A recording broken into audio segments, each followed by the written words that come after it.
Bonsoir et bienvenue dans le top des comics saison 3 épisode 2. C'est donc l'émission dans laquelle nous classons les personnages que vous avez choisis au sein de l'univers Marvel ou bien DC. Vous avez déjà pu écouter ce premier numéro qui est devenu quasiment légendaire, je n'en doute absolument pas, ça c'est certain, avec notre ami Yanda. Et nous allons recommencer cette aventure une nouvelle fois avec les personnages que vous avez décidé de nous envoyer à letop@lescomics.fr.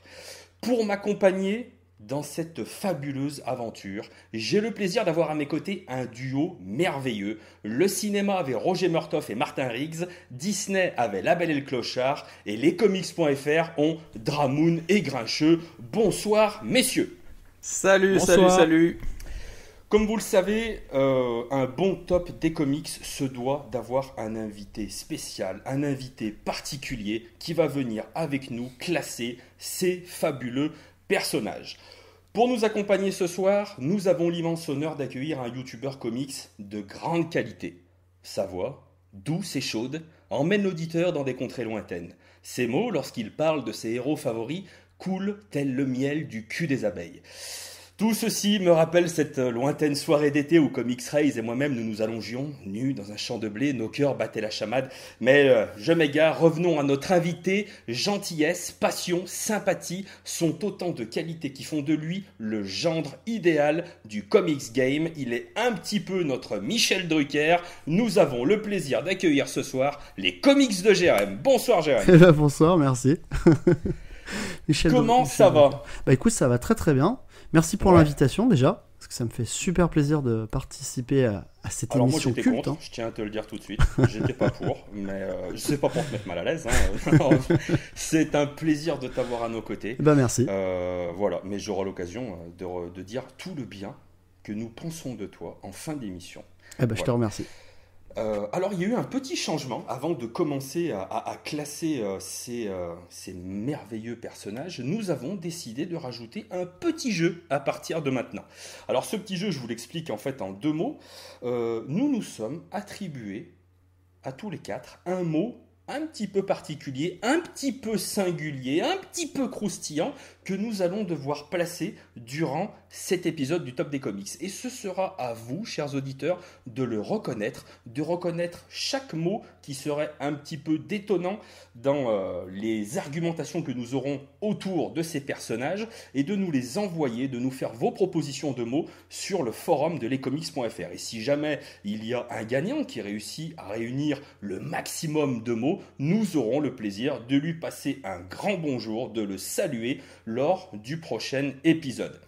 Voilà, alors avant de commencer, évidemment, on va rappeler le classement qui déjà, on peut se le dire bien tranquillement, ne convient à personne de la semaine dernière. Donc, en numéro 1, nous avons l'indéboulonnable, l'indétrônable Batman, Bruce Wayne, qui évidemment, tout de suite a pris la tête du peloton. En numéro 2, nous avons Nightwing. Alors évidemment, la toutoune de Blue Devon n'est là que par l'intervention de Yanda, ça vous le savez déjà. En numéro 3, nous avons Daredevil. En numéro 4, Spider-Man. En 5, Thor.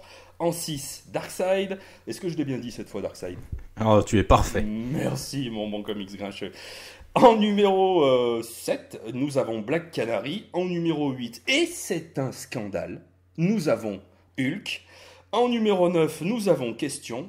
Et on a notre chouchou, notre queue de peloton, notre petite cerise qui est là, bien tranquillement, derrière, qui ferme la marche et qui regarde tous ces personnages du fin fond dont elle n'aurait jamais dû sortir finalement. Cerise, nous te saluons. Messieurs, si vous n'avez rien à rajouter, je déclare ce second épisode des Top des Comics ouvert et je propose tout de suite à Jérém de se tourner vers moi, de me donner un numéro de 1 à 22 et je vais sortir de mon chaudron le personnage qu'il aura choisi. Bah écoute, Jérém, c'est à toi. Je vais te dire le numéro 7. Le numéro 7. Alors, est-ce qu'on va encore tomber sur une liste de John Lemire ? Peut-être pas quand même, pas à chaque fois.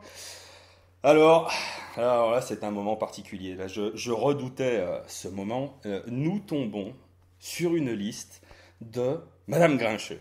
Madame Grincheux qui nous a envoyé un personnage de DC Comics absolument merveilleux. Et donc, vous savez, quand vous nous envoyez un personnage, vous pouvez nous faire une petite argumentation pour nous expliquer vos motivations, pourquoi vous aimez tout particulièrement ce personnage. Donc là, je vous demanderai de prendre une petite demi-heure avec moi, car Alexandra nous a fait l'honneur de nous faire une thèse sur Wallace West, qui se déroulera en 8 points.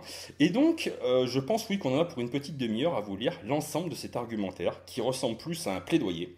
Voilà, je vous demanderai une petite seconde. Je refuse de couper quoi que ce soit de son argumentation, car elle est absolument magnifique, et qu'en même temps, Comics Grincheux m'a menacé, on peut le dire, n'est-ce pas ? Ah oui, je te casse la gueule. Complètement vrai. Voilà, donc dans la mesure où... Et puis elle te recassera la gueule derrière, donc... Voilà, et dans la mesure où je suis un trouillard, eh bien je m'incline. Alors, Alexandra Dujardin nous propose Wallace West, le roux 1, pas celui des New 52. Pourquoi ? Parce que c'est l'un de mes super-héros préférés. Déjà, j'adore les Speedsters. Il est tellement plus cool que Barry. Barry est toujours en train de chouiner, alors que Wallace va de l'avant. Il a toujours le sourire, de l'humour et une petite pointe d'arrogance qui font tout son charme. Il profite vraiment d'être un Speedster, alors que Barry peut rendre ça tellement chiant. Ça vient certainement du fait qu'il est fan de Flash, président et unique membre du fan club de Flash de Blue Valley, et qu'il a réalisé son rêve. Son costume est bien plus cool, mieux designé, que ce soit en Kid Flash, en Flash, surtout depuis Rebirth. Il y a aussi le fait que ce soit un Teen Titans, ses relations avec les autres, ne vous endormez pas, notamment avec Dick Grayson, sont réalistes et bien écrites. On croit vraiment à leur amitié. J'aurais dû couper quand même finalement. Mais ces relations peuvent avoir des défauts, car Wallace est loin d'être parfait. Comme avec Frances Kane, aka Magenta, que je ne connais pas. Elle ne veut pas utiliser ses pouvoirs, Wallace, la force, elle devient une... Oula, c'est chiant. Et puis, je coupe. Voilà, Wallace West a classé donc dans le top des comics. Alors, pour information, ce personnage, il apparaît pour la première fois dans le Flash numéro 110 en 1959 en tant que Kid Flash. Voilà, et ensuite, bien plus tard, il reprendra le costume de son tonton Barry Allen, qui veut se lancer sur Wallace West. Honneur à l'invité. Invité, nous t'écoutons. Eh ben, je vais un peu vous décevoir parce que si vous suivez un petit peu ma chaîne, je suis pas très DC Comics en fait. Ouais, donc T'es un homme bien finalement. Je sais pas, mais en tout cas, du coup, c'était un peu ça le piège de ce classement, c'est que les personnages d'ici, je les connais, mais beaucoup moins que les personnages Marvel. Donc je ne voudrais pas leur mettre une place qui n'est pas la leur finalement, tu vois. Alors mais si, oulala. Mais c'est le but du top des comics. Oulala. Mais alors C'est que de la mauvaise foi, pas besoin de plus. Hein. Je crois que t'es le premier invité qui soit scrupuleux à ce point-là. si tu connais même qu'un tout petit peu le personnage et que tu peux faire chier Yanda, saute sur l'occasion. Alors, si je peux faire chier Yanda, ça me va. Parce qu'en fait, il a un petit défi toujours en cours. Il doit lire un Daredevil avant la fin de l'année, défi qu'on lui a lancé. J'attends toujours qu'il le relève. Donc, si c'est pour l'embêter, je peux le classer bas. Mais bon, j'ai pas envie de faire ça non plus. Mais honnêtement, ouais, c'est un perso que je connais hyper mal, quoi. Moi, je connais Barry Allen, classique, quoi. Est-ce que tu veux qu'on revienne vers toi après ? Et d'abord, on laisse un de nos deux... Je veux bien. On te laisse lire la fiche Wikipédia de Wally West et puis on revient vers toi après. Simon, tu veux nous dire un petit mot sur notre bon Wally ? Oui. Bon, je vais pas faire... Déjà, parce que t'as pas le choix. Déjà, j'ai pas le choix, c'est ma copine qui a mis le personnage. Non, mais de toute façon, je suis d'accord avec elle, on en parle suffisamment souvent de Wallace. C'est un personnage qui est clairement bien plus cool que Barry, parce que lui s'éclate vraiment. Il a le sens des responsabilités, mais il prend les choses d'un côté beaucoup plus léger que son oncle. Et du coup, c'est bien plus fun. Psychologiquement, il est un peu plus intéressant parce que il a déjà tout un background, il a tout un relationnel avec plein de personnages de l'univers DC, que ce soit les Teen Titans ou au final la Justice League quand il va les rejoindre. Du coup, ça lui donne un vrai intérêt, ça lui donne un caractère hyper central dans l'univers de DC Comics. Et je trouve que Jeff Jones a été très intelligent dans le cadre du One Shot Rebirth de faire revenir Wally West et de replacer Wally West comme le personnage central de l'univers d'ici, le cœur de l'univers d'ici et de ce que l'univers d'ici représente avec les notions d'héritage et d'espoir. Je trouve que du coup c'est vraiment très très bien pour ça. J'aime aussi beaucoup les speedsters parce que je trouve qu'ils ont une mythologie qui est foisonnante. Les auteurs peuvent faire plein de choses avec eux. J'ai été hyper déçu pendant les New 52 parce que je trouve que même si la série Flash était de qualité, les auteurs n'utilisaient pas suffisamment la mythologie de la Speed Force. Maintenant, Joshua Williamson qui crée Flash Rebirth se permet vraiment d'utiliser tous les personnages, tous les speedsters qu'il a sous la main. Et c'est vraiment chouette. Là, à l'heure actuelle, on en est en VO. Wally West prend de plus en plus d'importance, de relief psychologiquement. Il passe par des phases qui sont très très intéressantes dans son développement. Et donc j'attends vraiment de voir la suite. Ok. Mon bon Dramoun.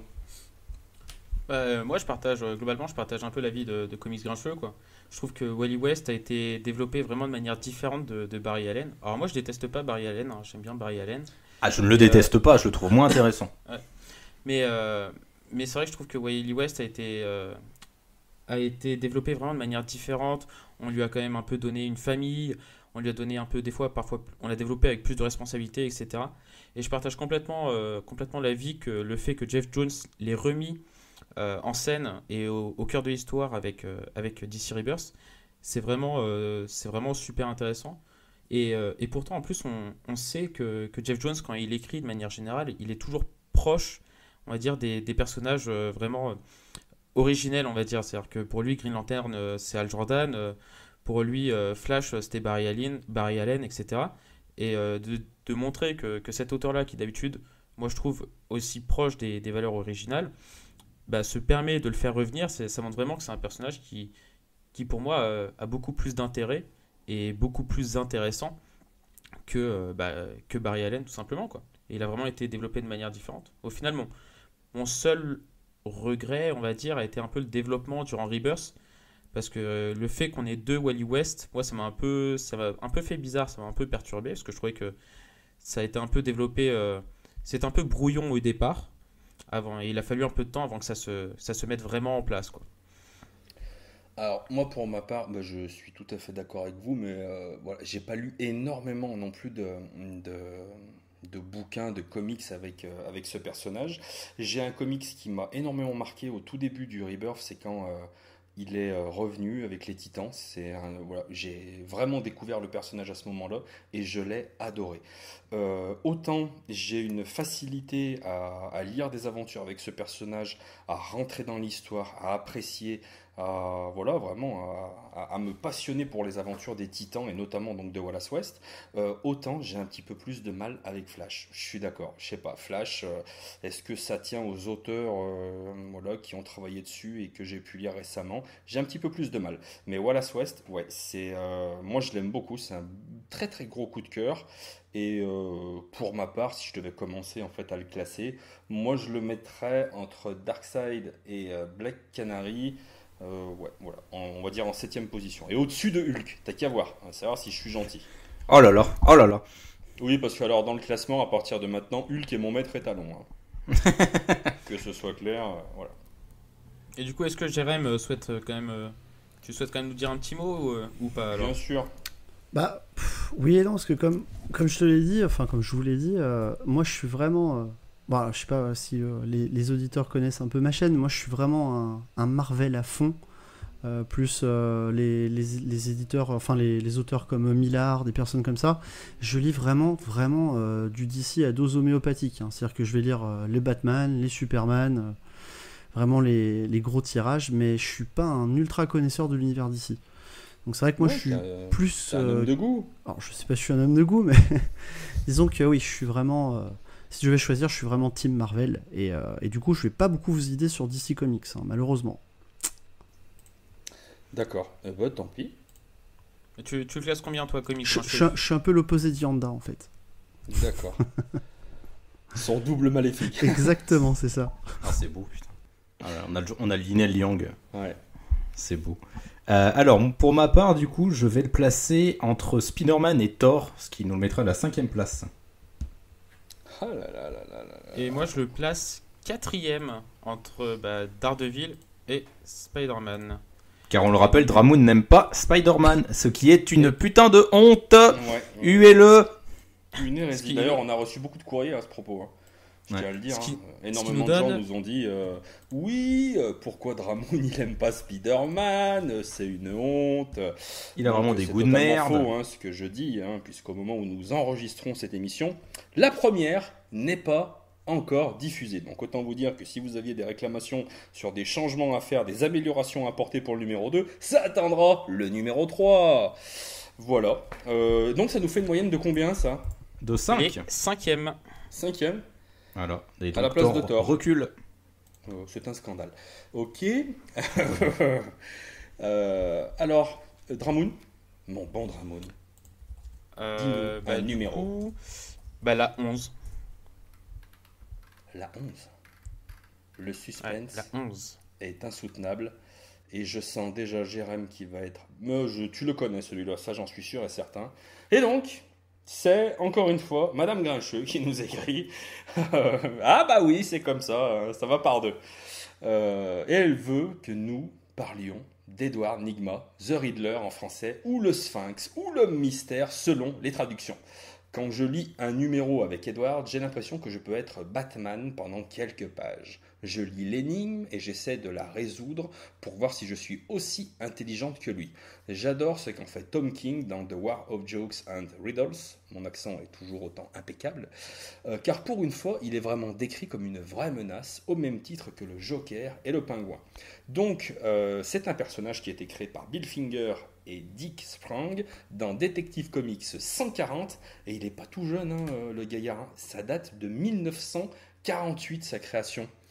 Jérém, est-ce que tu peux nous dire un petit mot sur Edward Nygma? Alors oui, alors celui-là, c'est un personnage en effet que je connais, que j'ai lu, notamment dans les New 52, où il avait une partie assez importante dans l'histoire de Batman, où il s'empare un peu de Gotham. Et moi, c'est un personnage que j'aime bien, parce qu'il est vraiment fourbe. Et c'est vraiment, on sent un peu on sent cette folie qu'il a en fait en lui. Donc moi, c'est un vilain en fait que j'apprécie plutôt bien, en tout cas, malgré qu'il soit de chez DC Comics, pour dire. Comme quoi, tu as du goût en fait.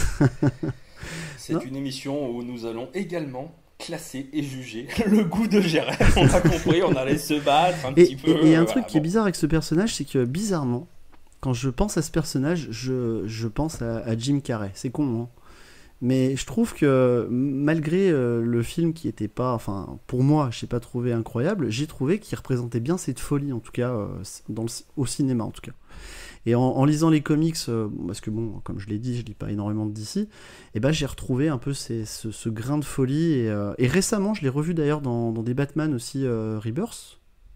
Il y a très très récemment même avec, Ouais, c'était dans le tome 4. avec le Joker et vraiment pareil, j'ai trouvé que pareil, on voit qu'il a vraiment des plans dans sa tête, il est vraiment, vraiment perché quoi. Donc non, moi c'est un perso que j'aime bien.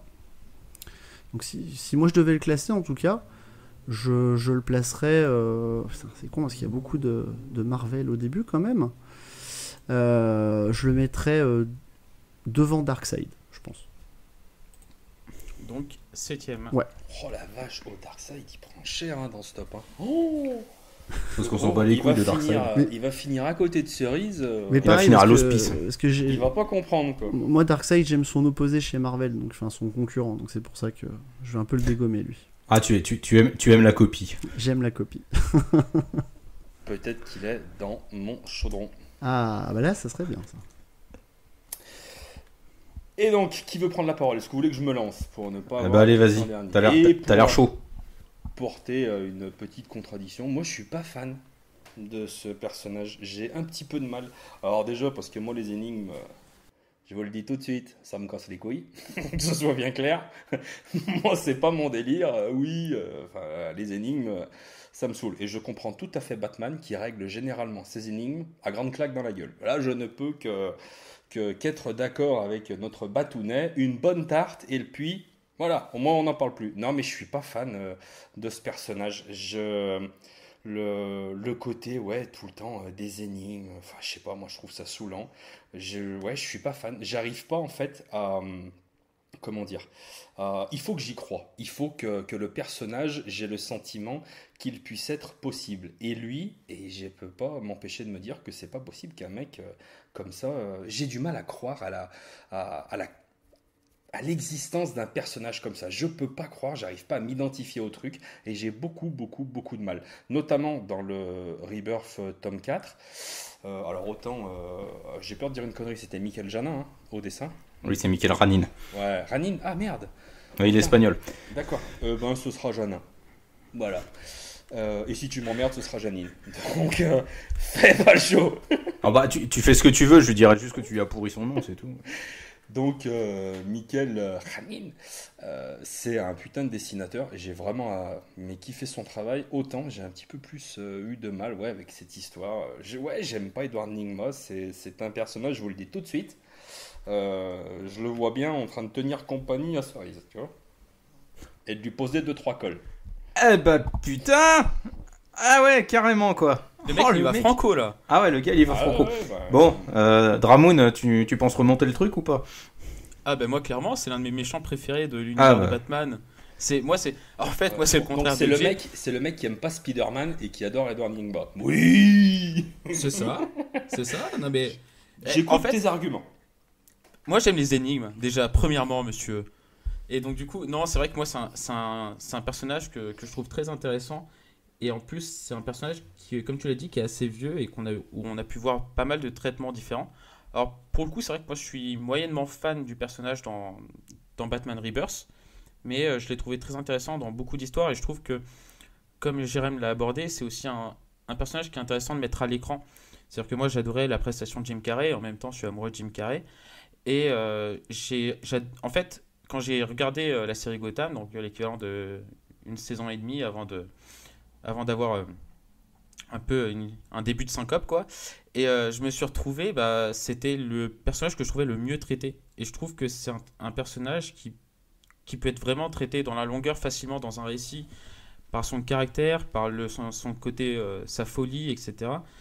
Donc moi c'est un personnage que j'affectionne. Voilà, au final ma seule interrogation c'est pourquoi on l'a appelé le Sphinx quoi, parce que le mec s'appelle The Riddler et on te l'appelle le Sphinx en français, jamais trop. Parce que le Sphinx, il donnait des énigmes. Il pose des énigmes, je suis d'accord, voilà. Mais en soi, je trouve que le nom ne lui rend pas honneur en version française. Moi, je préfère le Sphinx à l'homme mystère. L'homme mystère, je trouve ça pourri. Ouais, et puis le costume vert avec les points d'interrogation. Oh, mais ta gueule, toi, on a compris. Hein. Oh, il nous fait chier l'autre là. Oh, le hater. Oh là là. Franchement, tu vois arriver un méchant avec un costume avec des points d'interrogation, tu dis, mais circule, dégage. Mais chute. Mais attends, tu vas pas critiquer que le mec est en vert alors que ton héros préféré. Ouais, il est en vert et il est en slip. C'est genre en vert quoi. Ah, mais alors, vous êtes capable d'une bassesse. Ah là là. Ah, vous m'écœurez. Va bouffer du maïs. Va bouffer du maïs avec géant vert. C'est ignoble. Allez. Je suis alors, on s'en fout. Hein, voilà. Et donc, l'homme mystère, allez. C'est à mon tour de le défendre, putain.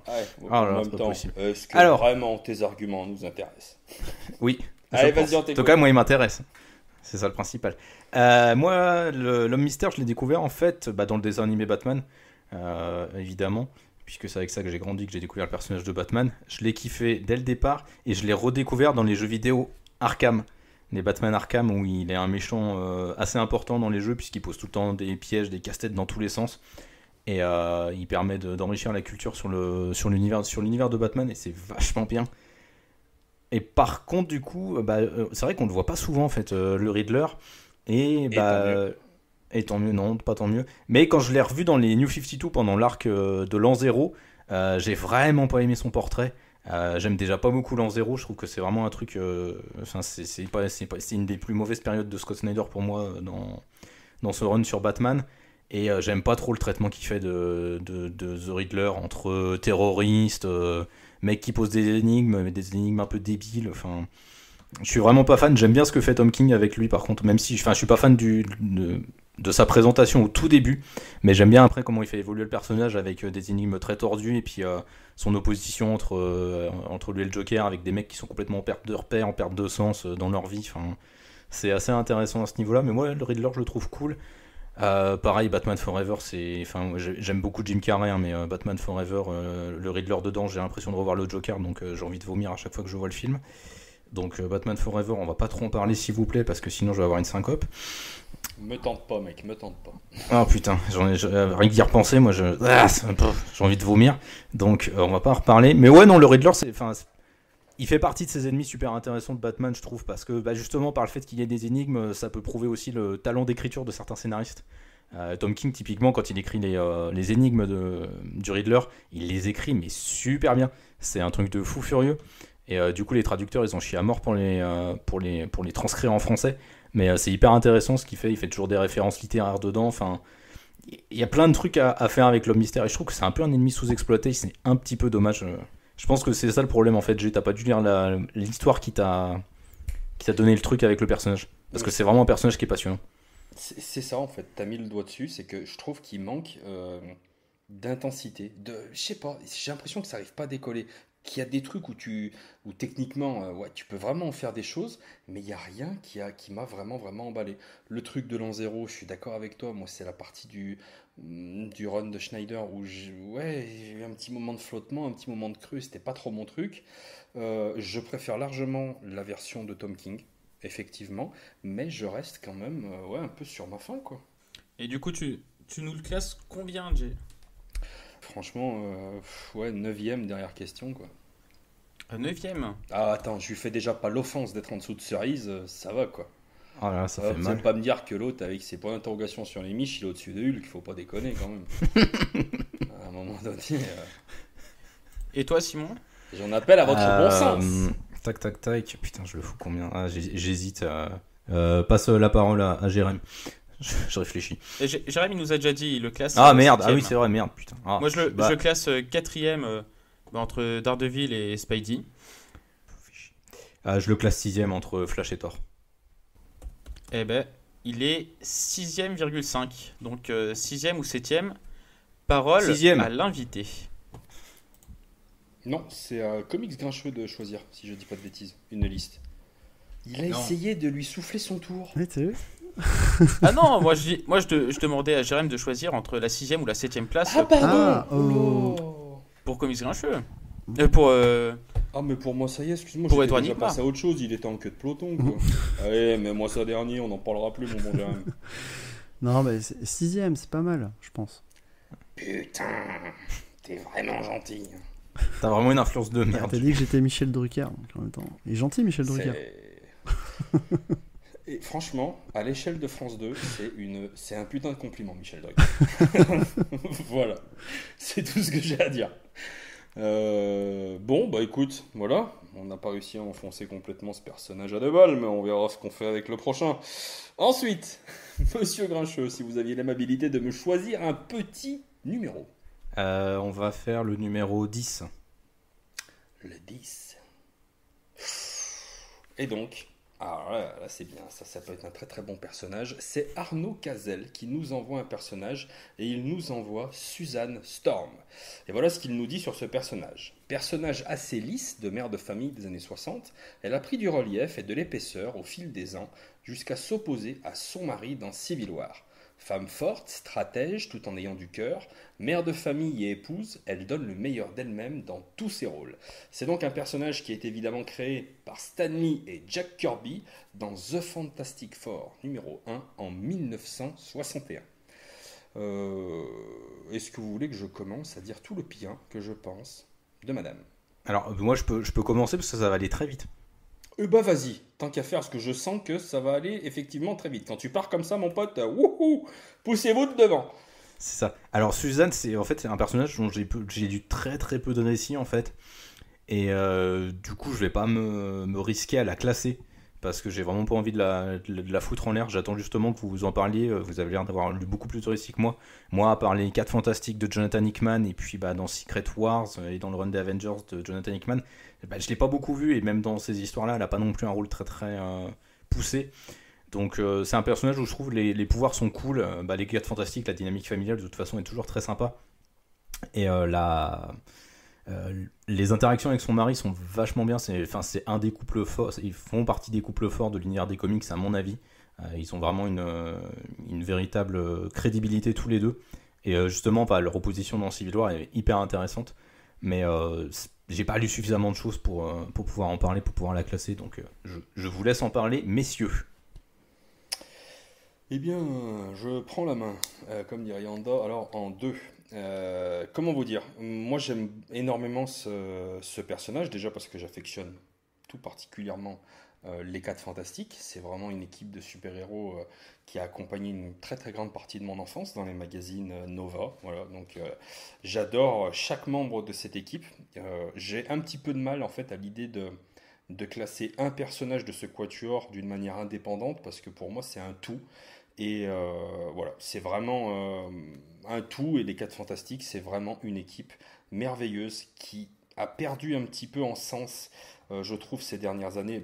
Bon, je parle même pas de leur absence, mais j'aimais beaucoup ce côté familial, vraiment ensemble, où ils se serraient les coudes, où ils allaient au fin fond de la galaxie, d'explorateurs, ce genre de choses, qui luttaient contre Galactus. C'est vraiment une équipe que j'ai adorée, et tout particulièrement le personnage. Alors moi, quand j'étais gamin, c'était Nova, c'était Jen Storm, parce que je pense qu'en français, ils avaient jugé que Suzanne c'était moyen. Ils se sont dit on va prendre Jen, hein, ça fait bien Jen. Donc pour moi c'est vrai que c'est toujours un petit peu Jen Storm. Et alors ses pouvoirs, ils ont évolué, hein, puisqu'au tout début, si je ne dis pas de bêtises, elle ne se contentait simplement que d'être invisible. Et ensuite, elle a eu donc cette capacité incroyable avec ses champs de force. Et là, c'est un champ des possibles au niveau des pouvoirs qui était totalement dingue. Donc évidemment, rien que sur cet aspect au niveau des pouvoirs, je la trouve dingue. Mais l'aspect que je préfère, c'est l'évolution. Parce qu'évidemment, ces personnages ont été créés dans leur époque. Donc voilà, on avait vraiment une Susan Storm qui était la mère, la femme, c'était les années 60, voilà. Et puis au fil des années, on l'a vu évoluer, un petit peu s'émanciper, un petit peu s'imposer, avoir du caractère, être une femme forte. Moi, je me rappelle d'un run dans les années 90 où son mari aurait été tué à un moment donné par le docteur Fatalis, et donc c'est elle qui tient les rênes de la famille, et voilà, quoi, quelle femme de caractère, quelle femme forte, voilà, encore une fois, c'est une femme extraordinaire, une gonzesse où je pense qu'on peut tous s'identifier, garçons comme filles, aux traits de caractère de ce personnage. Moi, j'ai une très très grande affection pour Susan Storm. Qui veut prendre la parole ? Ouais, allez, honneur à l'invité. Bah écoute, moi, je suis un peu d'accord avec toi. J'arrive pas à dissocier ce personnage des 4 Fantastiques. Pour moi, les 4 Fantastiques, c'est vraiment un groupe.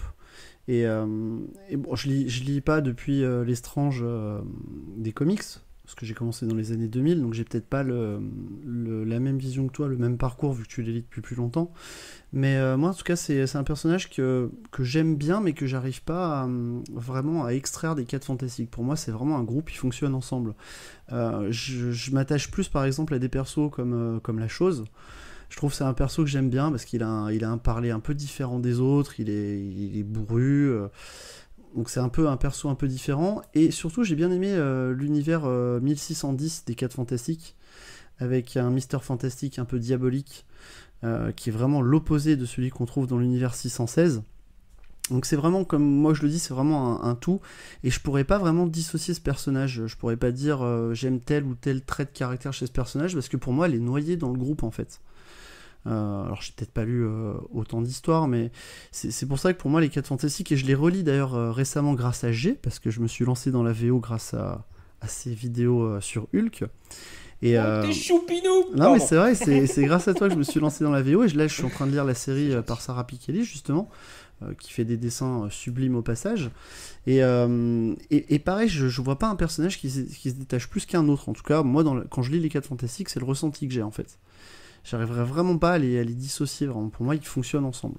Ah, c'est vraiment un tout. Bien que là, le groupe est un peu éclaté, on voit qu'ils commencent à se reformer un petit peu petit à petit, mais on sent qu'ils sont pas heureux justement parce qu'ils sont pas tous ensemble. Et il y a aussi leurs enfants aussi dans les séries récentes, on voit vraiment que c'est vraiment une famille. Donc c'est vraiment ils font toutes ces aventures où ils partent dans l'espace à l'aventure comme ça.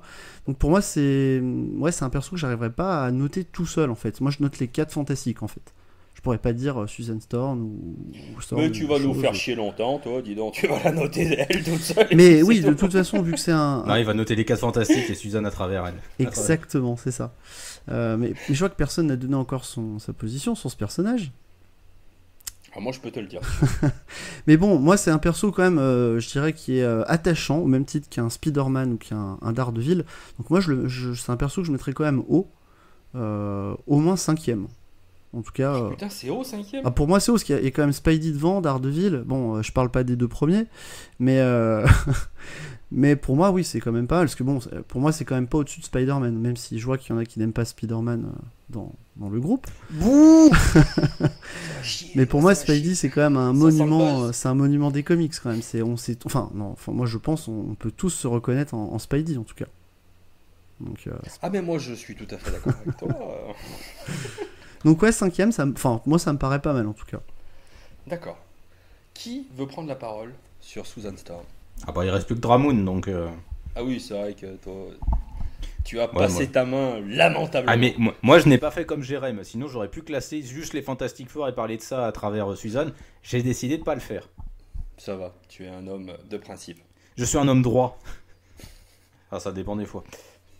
Mais en soi, vous avez déjà un peu tout dit. C'est vrai que c'est dur de les dissocier. Mais après, moi, quand je regarde vraiment personnage par personnage, Susan Storm, moi, c'est pas celle que je préfère. J'aime beaucoup la chose. Je trouve que Monsieur Fantastique est super intéressant. Et je trouve qu'au final, Susan Storm, elle est peut-être pas assez exploitée. Elle est pas...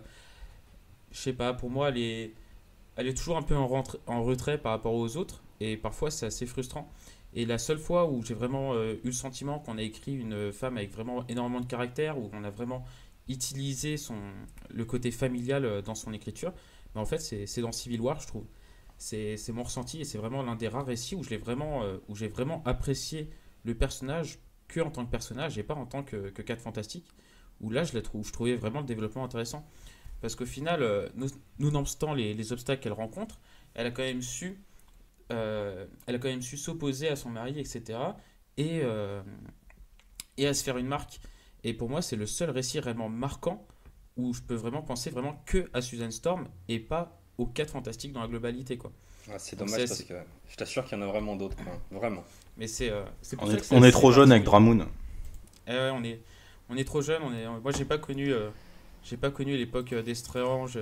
Croisons des les Luke, doigts etc., pour que quoi. Panini réédite notamment le run de John Byrne. Voilà, il y a vraiment des perles, hein. Vraiment.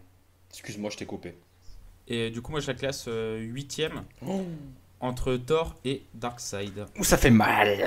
Ah, mais alors, dès que c'est Marvel, mon pote, il me fend le cœur à coups de hachoir. Mais alors, Dès que c'est Marvel, par contre, on oublie que j'avais défendu Daredevil, etc., quoi. Mais Daredevil, ouais, c'est mais tu normal. défends pas le bon. Si, ah bah si. Attends. Allez, Jay, il nous manque que ton classement. Et c'est fait exprès. Yanda, si tu nous regardes, c'est pour toi. Mon petit Yanda Donnet, et encore, je me retiens, hein, je suis sur la réserve. J'ai pas encore tout donné, faut qu'on tienne jusqu'au mois de juin. Mais je vais quand même la mettre, mais deuxième, hein. Mais large. Mais large. Eh bah. Ah oui. Bon bah heureusement que Dramoun il la met bas. Hein. Du coup, elle Large. finit 5ème. C'est une honte. Voilà. Tu trouves qu'elle a elle a une histoire plus intéressante que Daredevil au final? Ah, mais carrément. Carrément. Sérieux? Oh le con. Déjà parce qu'elle y voit clair. Déjà. Oui, bah tout de suite les préjugés. Ah ouais, ça attaque les ça handicaps. attaque. Alors là, moi, cette année, c'est pif paf. Non, mais en plus, voilà, comme je l'ai dit, moi, Daredevil, je m'en bats l'œil. Voilà. Non, mais vraiment, j'aime ce personnage. Et d'autant plus parce que c'est C'est le fantasme adolescent, dis-le. Non, mais pas du tout, en plus pour le coup. Mais, Jessica Alba, tu peux le dire. Ah non, alors, mais pas du tout. Mais meilleure adaptation. Mon Dieu. Meilleure adaptation Mon Dieu, cinéma. mon Dieu. Ah ouais, bref. Disney, si tu nous regardes, la prochaine fois que vous essayez de refaire les 4 Fantastiques, faites ça bien. Demandez-nous. Nous, on peut vous dire, vous donner 2-3 conseils, tu vois. Mais non, là franchement, c'était de la merde. Hein, on peut se le dire bien tranquillement. Non, mais vraiment, j'aime le fait que ce soit... c'est rare, une femme dans les comics qui soit, entre guillemets, aussi vieille, dont la date de création est quand même, voilà, c'est les années 60, et qui ait cette évolution. Et ouais, je comprends en fait votre raisonnement pour arriver à un classement aussi pourri, mais je suis certain qu'il y a des choses qui peuvent vraiment vous faire changer d'avis, et j'espère à l'avenir aussi avec Dan Slott et Sarah Piketty. Mais Oui. je suis sûr que Jérém oui. nous en parlera bientôt dans une superbe vidéo dont il a le secret. Bah, en tout cas, ça fait plaisir de les voir de retour quand même en comics, parce qu'il Ouais. il manquait Ouais. quand même à l'univers Marvel. C'est des clair. décisions qui nous dépassent, je pense. Mais je pense. Alors après, est-ce que c'est des personnages aussi cultes pour les générations actuelles plus que. Enfin, je sais pas si il y a le même attachement sur les 4 Fantastiques aujourd'hui qu'il y a 20 ans, tu vois. Parce que maintenant, c'est les héros urbains qui cartonnent. On le voit sur les séries qui sont éditées en kiosque ou autres. Et les 4 Fantastiques, je me pose la question s'ils ont encore leur place, en tout cas dans le cœur des nouveaux lecteurs, en tout cas. Bah, moi qui suis quand même un lecteur plutôt récent, les 4 Fantastiques pour moi sont indéboulonnables de l'univers Marvel. Alors, Ils représentent ce qu'est l'univers Marvel pour moi. pour Franchement, moi aussi, mais je me demande si, quand même, en plus, vu qu'ils ont été absents. Mais de toute pendant façon, une période mais les jeunes difficile, qui tu lisent vois. des comics aujourd'hui, ils y connaissent rien. Vous savez ce que vous êtes en train de faire là. Voilà exactement ce qu'il se passe quand on lâche 4 amoureux des comics ensemble. À un moment donné, ça part en couille, ça Ouais, dévie. c'est ça. Oui, mais moi je trouve quand même qu'on devrait faire de meilleures histoires. Restons sur notre top. On est à 42 minutes d'émission et je peux déjà vous donner un indice, chers auditeurs, sur les 4 mots que nous devions placer. 2 sont tombés. C'est à Jérém de nous proposer un numéro entre 1 et 22 pour classer un nouveau personnage. Allez, bah, je vais te dire le numéro 1. Je suis un gueudin. Et c'est un bon choix, à mon goût. C'est un très très bon choix. Et donc c'est Cyriel qui nous envoie un personnage, encore une fois, que j'affectionne tout particulièrement, Batwoman Kate Kane. J'admire la façon dont elle a retourné sa vie après qu'on lui ait retiré ce qui l'aidait déjà à surmonter ses traumatismes d'enfant. J'aime bien qu'elle ait été inspirée par Batman sans savoir qui il était pour elle et qu'elle ne se soit pas donné la même mission que lui pour autant. C'est son interprétation à elle de leur activité et pas juste Batman au féminin. J'apprécie aussi particulièrement le message qui est explicite dans le dernier numéro Rebirth que pour avancer, il ne faut ni trop s'attacher au passé et à ses erreurs et à ses défauts, ni regarder trop loin dans le futur et oublier de profiter du présent. Bonus, c'est aussi une représentation lesbienne. Alors, j'ai fait quelques petites recherches donc en préparant cette petite émission. Alors, il y a eu l'original, Katie Kane, qui a été créé par Bob Kane et Sheldon Moldoff en 1956 dans Detective Comics 233. Et donc, la version dont on va parler aujourd'hui, c'est Kate Kane, qui est apparue pour la première fois dans la série 52 en 2006. Qui veut se lancer sur ce personnage aussi magnifique que Roux? Dites-moi tout. Quelle C'était transition super. de merde. C'était beau comme présentation, dis donc. Dramoun, tu veux te lancer? Bah, Batwoman, du coup, moi je l'ai découvert avec les New 52. J'avais jamais lu de récit de Batwoman avant. Et j'ai énormément aimé le travail de Ruka, il me semble, sur le personnage. Et en fait, et j'aime beaucoup la période actuelle également, qu'on peut lire actuellement dans Detective Comics. Parce que c'est un personnage que j'aime beaucoup, notamment par la relation avec son père, qui est très présente. Dans la série Detective Comics Rebirth, il y a beaucoup de petits clins d'œil, notamment aussi avec sa relation avec Bruce. Donc on n'en fait pas. En fait, j'aime bien l'écriture du fait qu'on va pas. J'ai pas le sentiment qu'on l'introduise en fait dans la Bat Family. J'ai l'impression qu'on la laisse un peu en dehors de cette Bat Family, et pourtant c'est celle qui a le plus de liens entre guillemets à cette Bat Family justement. Et c'est ça que je trouve très intéressant. On l'a fait vraiment très indépendante, avec un caractère très fort, très marqué. Quand tout à l'heure justement on parlait qu'il y avait peut-être pas assez de personnages féminins avec un caractère très marqué, c'est vrai que Batwoman, pour le coup, je trouve que elle fait partie justement de ces rares personnages féminins. Et moi j'apprécie vraiment en tout cas le peu de lecture que j'ai eu sur ce personnage-là. Et j'ai l'impression qu'il y a quand même il y a encore beaucoup de potentiel, avec notamment le trait lié à l'armée, à cette autorité-là, notamment aussi le rapport à sa sexualité, qui au final est assez traité, mais jamais dans l'excès, avec toujours un discours assez juste. Donc et voilà, je trouve que c'est un personnage qui a encore beaucoup de potentiel, que moi j'aime particulièrement. Et c'est vrai que j'avais particulièrement apprécié l'écriture de Ruka sur celle-ci, pour initier en fait à la découverte de Batwoman. Ouais, bah ouais, bon, que dire de plus? Ah, mais c'est clair que Batwoman, c'est un personnage hyper important, je trouve. Non seulement parce que, enfin, tu le dis, elle est souvent à l'écart de la Bat-Family. Elle est pas comme tous les Robin ou tout. C'est pas un sidekick de Batman, c'est pas une copie de Batman. Elle reprend le symbole, mais elle l'adopte vraiment à son style, style qui est très marqué par son entraînement militaire. Elle est très professionnelle. Elle fait toujours gaffe à tout. Elle prépare très chirurgicalement ses missions.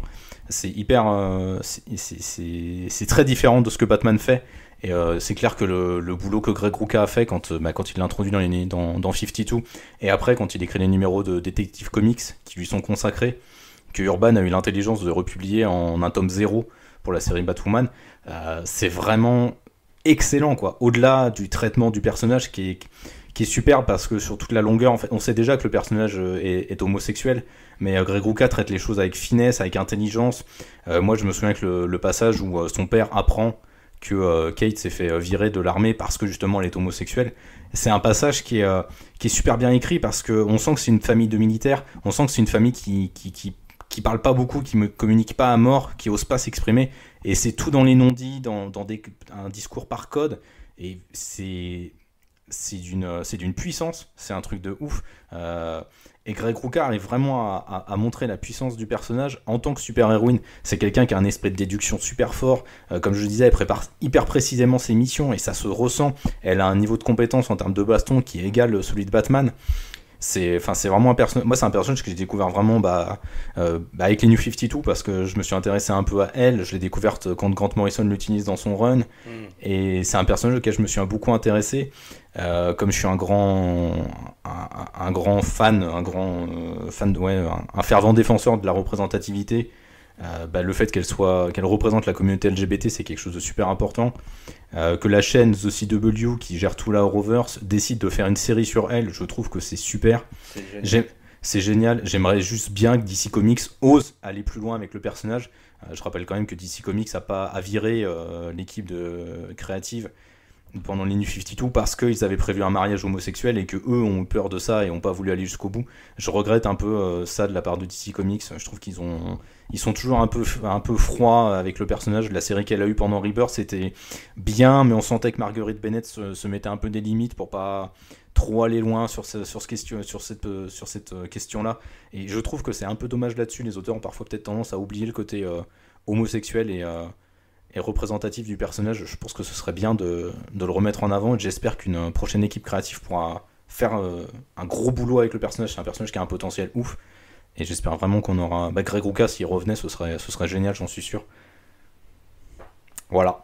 Dis donc, Jérém, est-ce que tu peux nous dire un petit mot sur Batwoman? En fait, j'ai vraiment l'impression d'être Yanda quand j'ai écouté des Top Comics, et où ça parlait de personnages Marvel, et disait oh, je n'ai pas lu, je ne connais pas ce personnage. Oh putain, comment t'imites bien. Oui, je ne sais pas. Oh, tu le tiens trop bien, gros. Manque plus qu'un petit bas les couilles, et parfait. Et je vais vraiment vous décevoir, hein, vraiment, parce que moi, je suis, comme je l'ai dit, hein, sur mes bibliothèques, j'ai 2 étages d'ici, hein, et c'est quasi un rempli par Injustice. Hein, donc j'ai découvert ce personnage dans Injustice, moi. Donc malheureusement, je pense pas que ce soit le meilleur récit où on la voit.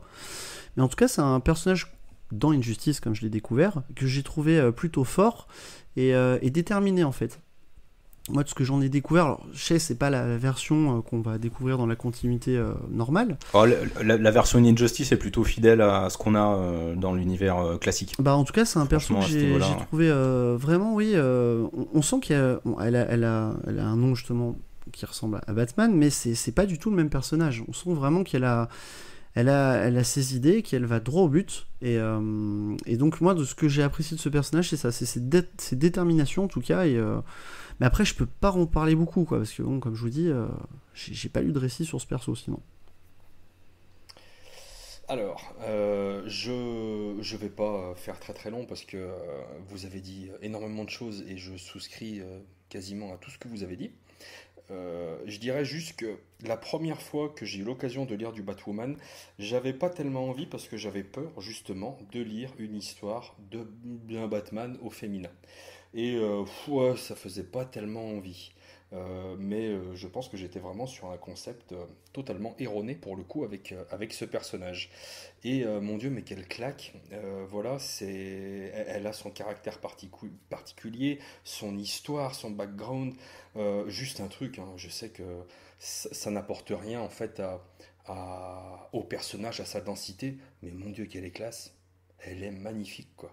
Quand elle apparaît, mais elle en impose, mais grave. Vous voyez, quand on voit Batman arriver, quand il regarde Gotham depuis une gargouille, il en impose, il en envoie. Enfin voilà, c'est une représentation que j'aime voir. Mais quand tu vois Batwoman arriver, ouah, la vache, elle explose. Enfin, ça éclate les pages, c'est absolument magnifique. Faut dire qu'elle a eu des dessinateurs de grand talent aussi. Ouais, hein. J.H. ouais. Williams 3, Mais ça même, déboîte un peu du même cul quand même. le design avec cette grande Ouais. chevelure rousse, oh la vache, ça en a trop quoi. Et mais voilà, et juste pour enfoncer le clou sur ce que tu disais, moi j'aime cette idée, voilà, comment dire, que ça fasse chier des gros cons, qu'il y ait un personnage, une lesbienne dans les comics, eh bien moi c'est mon petit kiff, c'est ma petite jouissance personnelle et j'en suis mais très très heureux. Les comics, ils ont depuis toujours mis en avant voilà, les problèmes de société, mis en valeur les gens qui avaient besoin peut-être à un moment donné d'être un petit peu plus en lumière, de mettre sur le doigt sur des sujets sur lesquels on devait collectivement avancer et évoluer. Et quand je vois des personnages comme ceux-là, eh ben moi ça me fait du bien et c'est les comics de cette manière-là, c'est les comics que j'aime. Quand on a un parti pris, quand on essaye de faire tomber quelques barrières, même si on doit se prendre une tonne de cons et de haters dans la gueule sur Twitter, eh ben tant pis, il faut essayer d'y aller, il faut faire avancer les choses, et si des dessins sur une page avec un scénariste derrière, ça permet de faire avancer quelques causes, de mettre en lumière à un moment donné des aberrations et des choses qui ne devraient plus se passer dans notre société, eh bien moi j'en suis mais totalement ravi. C'est absolument génial, il devrait plus y en avoir. Et comme tu l'as dit si justement, mon cher Grincheux, c'est bien dommage que DC ait été un petit peu frileux et n'ait pas enfoncé le clou. L'avenir jugera, on avancera, il y aura d'autres trucs comme ça, j'en suis certain. Et voilà, moi c'est un personnage, juste pour revenir sur elle, que je trouve absolument génial et que je classe sans peine en 3e position. 3e entre Nightwing et Daredevil, du coup, pour toi. Ouais. Moi, je la classe 4e entre Daredevil et Spidey. Moi je la classe 5e parce que Speedy ça reste quand même. C'est mon petit Speedy donc j'ai grandi avec lui, j'y peux rien. Et toi, du coup, Jérém? Le truc c'est quoi, je voudrais pas lui donner une mauvaise place, mais oui, 5ème ça me paraît bien. Enfin après. Et du coup, ça nous fait une 4e place. Je te donne un indice pour classer GRM. Si à côté du numéro tu vois marqué cerise, ça pue. C'est pas la bonne place. D'ailleurs, vu que je ne suis pas au courant de ce premier épisode, ça m'intrigue depuis tout à l'heure ce cerise. Ouais, ça nous aussi. Hein. Tu la connais forcément, tu l'as Oui, vu à bien la sûr, télé, oui, Groupama. je la connais cerise, Voilà. mais Ah voilà. bon. Cerise. T'as pas besoin d'en savoir plus. Le personnage le plus mythique de ce top des comics. C'est C'est incroyable. ça. Ce que t'as besoin de savoir, c'est que sa page Wikipédia est en 3 langues. Mais du coup, elle est chez Voilà. DC ou chez Marvel? Chez Marvel, elle faisait partie Ouais, de l'équipe Excalibur, c'est une chiard. D'accord. Voilà. C'est un personnage que tout le monde a oublié. Hein. Elle porte bien son nom. Oui. C'est à qui de nous sortir une petite liste? C'est à Dramoon. C'est mon bon Dramoun. T'as vu ça? C'est tout le temps toi que j'oublie. Mais oui, Ouais, c'est vrai, c'est pour ça. Dramoon se fait carotter Ouais. à chaque fois. C'est dingue. Et suis moi, désolé. je vais te prendre la liste numéro 5, s'il te plaît. La numéro 5. Eh bien, c'est encore une fois Arnaud Cazel qui nous envoie un personnage, mais je vous le dis tout de suite, c'est un personnage que nous ne pourrons pas classer puisqu'il s'agit de Johan Kroos, un membre du BPRD. Si je ne vous dis pas de bêtises, c'est du Hellboy. Ouais, si je dis pas de c'est ça. conneries. C'est Et donc, exactement ça. Ça n'a rien à voir avec Marvel et DC. Donc voilà. Alors vous pouvez nous envoyer des listes de personnages, des gentils, des méchants, toujours à letop@lescomics.fr, mais du Marvel et du DC, ma gueule. Et mon bon Arnaud, je suis désolé, nous n'allons pas pouvoir classer ce personnage et je vais redemander à Dramoon de nous donner un autre numéro. 8. Et c'est un personnage que nous ne pourrons pas classer. Ah là là, c'est dommage. Eh oui, C'était désolé. Spawn. Ah Non, non, non. Alors par contre, on va se mettre d'accord tout de suite. C'est encore une fois une liste de Madame Grincheux. Tu vas lui dire d'arrêter de m'envoyer des mails. Parce qu'on est à peu près à son 15e. J'ai compris, elle est fan de comics. Mais à la fin, ce top des comics qui n'a pas de nom s'appellera le top de Madame Grincheux. Donc ça suffit. Je Alors, refuse Madame Grincheux. ça te pose un problème? T'aimes pas les femmes, c'est ça? Au bout de 12 listes, à un moment donné, j'ai envie de dire Madame Salaud, Grincheux, Tu censures. Mais C'est remarque, honteux, monsieur. elle donne à chaque fois des bons personnages, mais que du DC. Bah, Donc, excuse-la d'avoir du goût. Alors, dans une semaine, on se retrouve tous au LGS. Et Je vais te casser la gueule. Non, moi je vais te payer une bière, ce sera déjà pas mal. Hein. Écoute. D'ailleurs, bah non, remarque, ce sera passé au moment où vous allez écouter cette émission. Je vais vous dire, venez l'année prochaine. Hein. On se dit en 2019, les gars. Hein, parce que je pense, vous pouvez venir quand même à Lyon, hein, mais on n'y sera plus. Ouais, Mais non. du coup, Si, c'est quoi le perso au final? Oui, je serai Oui, là. c'est vrai, on s'éloigne. Et donc, Madame Grincheux nous envoie un personnage que j'aime beaucoup, à classer Reverse Flash et Hobart Town. Alors, qu'est-ce qu'elle nous dit sur ce personnage? C'est clairement mon méchant préféré. Eh bah putain, va falloir qu'on parle, Madame Grincheux. Hein. Déjà, il vient du futur, trop cool, et c'est un speedster. Elle aime beaucoup les speedsters. Carrément trop cool. Le mec a de la persévérance, il remonte 5 siècles, pour buter la mère du gars qu'il déteste. C'est vrai qu'en termes de pugnacité, c'est quand même un personnage c'est un gros enculé qui a de la suite dans les idées. Et donc c'est le professeur Zoom Reverse Flash, créé par John Baum et Carmine Infantino dans Flash 139 en 1963. Et ben il est pas jeune non plus celui-là. Vous voyez, je l'aurais vu beaucoup plus jeune. Alors, qui veut se lancer sur Reverse Flash? Je me tourne immédiatement. Oh putain les gars, c'est la fin de semaine. Oh, il est fatigué. Il est fatigué. Oh, j'ai un petit 5 de tension. Les gars, ça sent pas bon pour moi. Je me tourne immédiatement vers mon bon Jérém qui va nous dire qu'il ne le connaît pas. Alors si, je le connais. Mais en fait, c'est le top d'ici, vous m'avez menti, c'était pas... Ça pue pour ça, l'instant pour toi. En fait, ouais, je me dis là, je suis à la rue totale. Hein. Non, mais... Mais je sais ce que c'est. Hein. La première fois que je suis passé, j'ai pas dit un mot. Ah. Donc, Non, mais je te jure, c'est dingue, j'ai l'impression d'être nul. Alors après, t'as la stratégie Yanda. Ah oui, Tu désolé, je ne connais pas ce personnage. Non, c'est qu'au bout d'un moment, il nous disait de la merde. Il disait oui, je trouve que ce personnage, en termes de caractérisation, il aurait mérité un traitement différent. Je le classe 8e. Oui, je trouve que dans les années 90, ce personnage a été malmené. C'est très dommage. Non, vraiment, vraiment, là, je suis encore à la rue. Mais il faut vraiment un peu sortir du Marvel, là. Ça serait intéressant pour moi. Bah, je vais essayer de vous aiguiller. T'es sûr qu'il y en a dans ta liste, en fait? Ou Putain, t'as tout fait, vous avez tout fait à la première émission, en fait? Parce que là, Il y a majoritairement. plus de Marvel que de DC. Ouais. Ah bah ça se voit, oui, c'est... C'est juste que t'as pas de bol ce soir. Mais grave. Allez, honneur à toi, AG alors. Que vous dire, moi franchement je ne l'ai rencontré que dans Flashpoint. Ah ouais, donc t'as lu la meilleure histoire avec lui, quoi. Voilà, et il est bien dans Flashpoint. Je l'ai trouvé cool, il est sympa, il est jaune, il est pas content, il sourit, il grimace, il remonte 5 siècles, effectivement. Bon, il est complètement timbré, hein, on est bien d'accord. Non, mais je l'ai trouvé cool. Après, comment dire, le concept du méchant qui a les mêmes pouvoirs, mais il a pas la même couleur. Oui, je suis pas étonné que ça date de 63, quoi. Mais c'est super cool. Je suis pas fif. Non, il est sympa. On lui enverra un paquet de nougat. Et Hobart. Mais pourquoi on lui a proposé de participer au top à lui? Parce qu'il aime rien en fait. Putain, à part les gros mecs verts.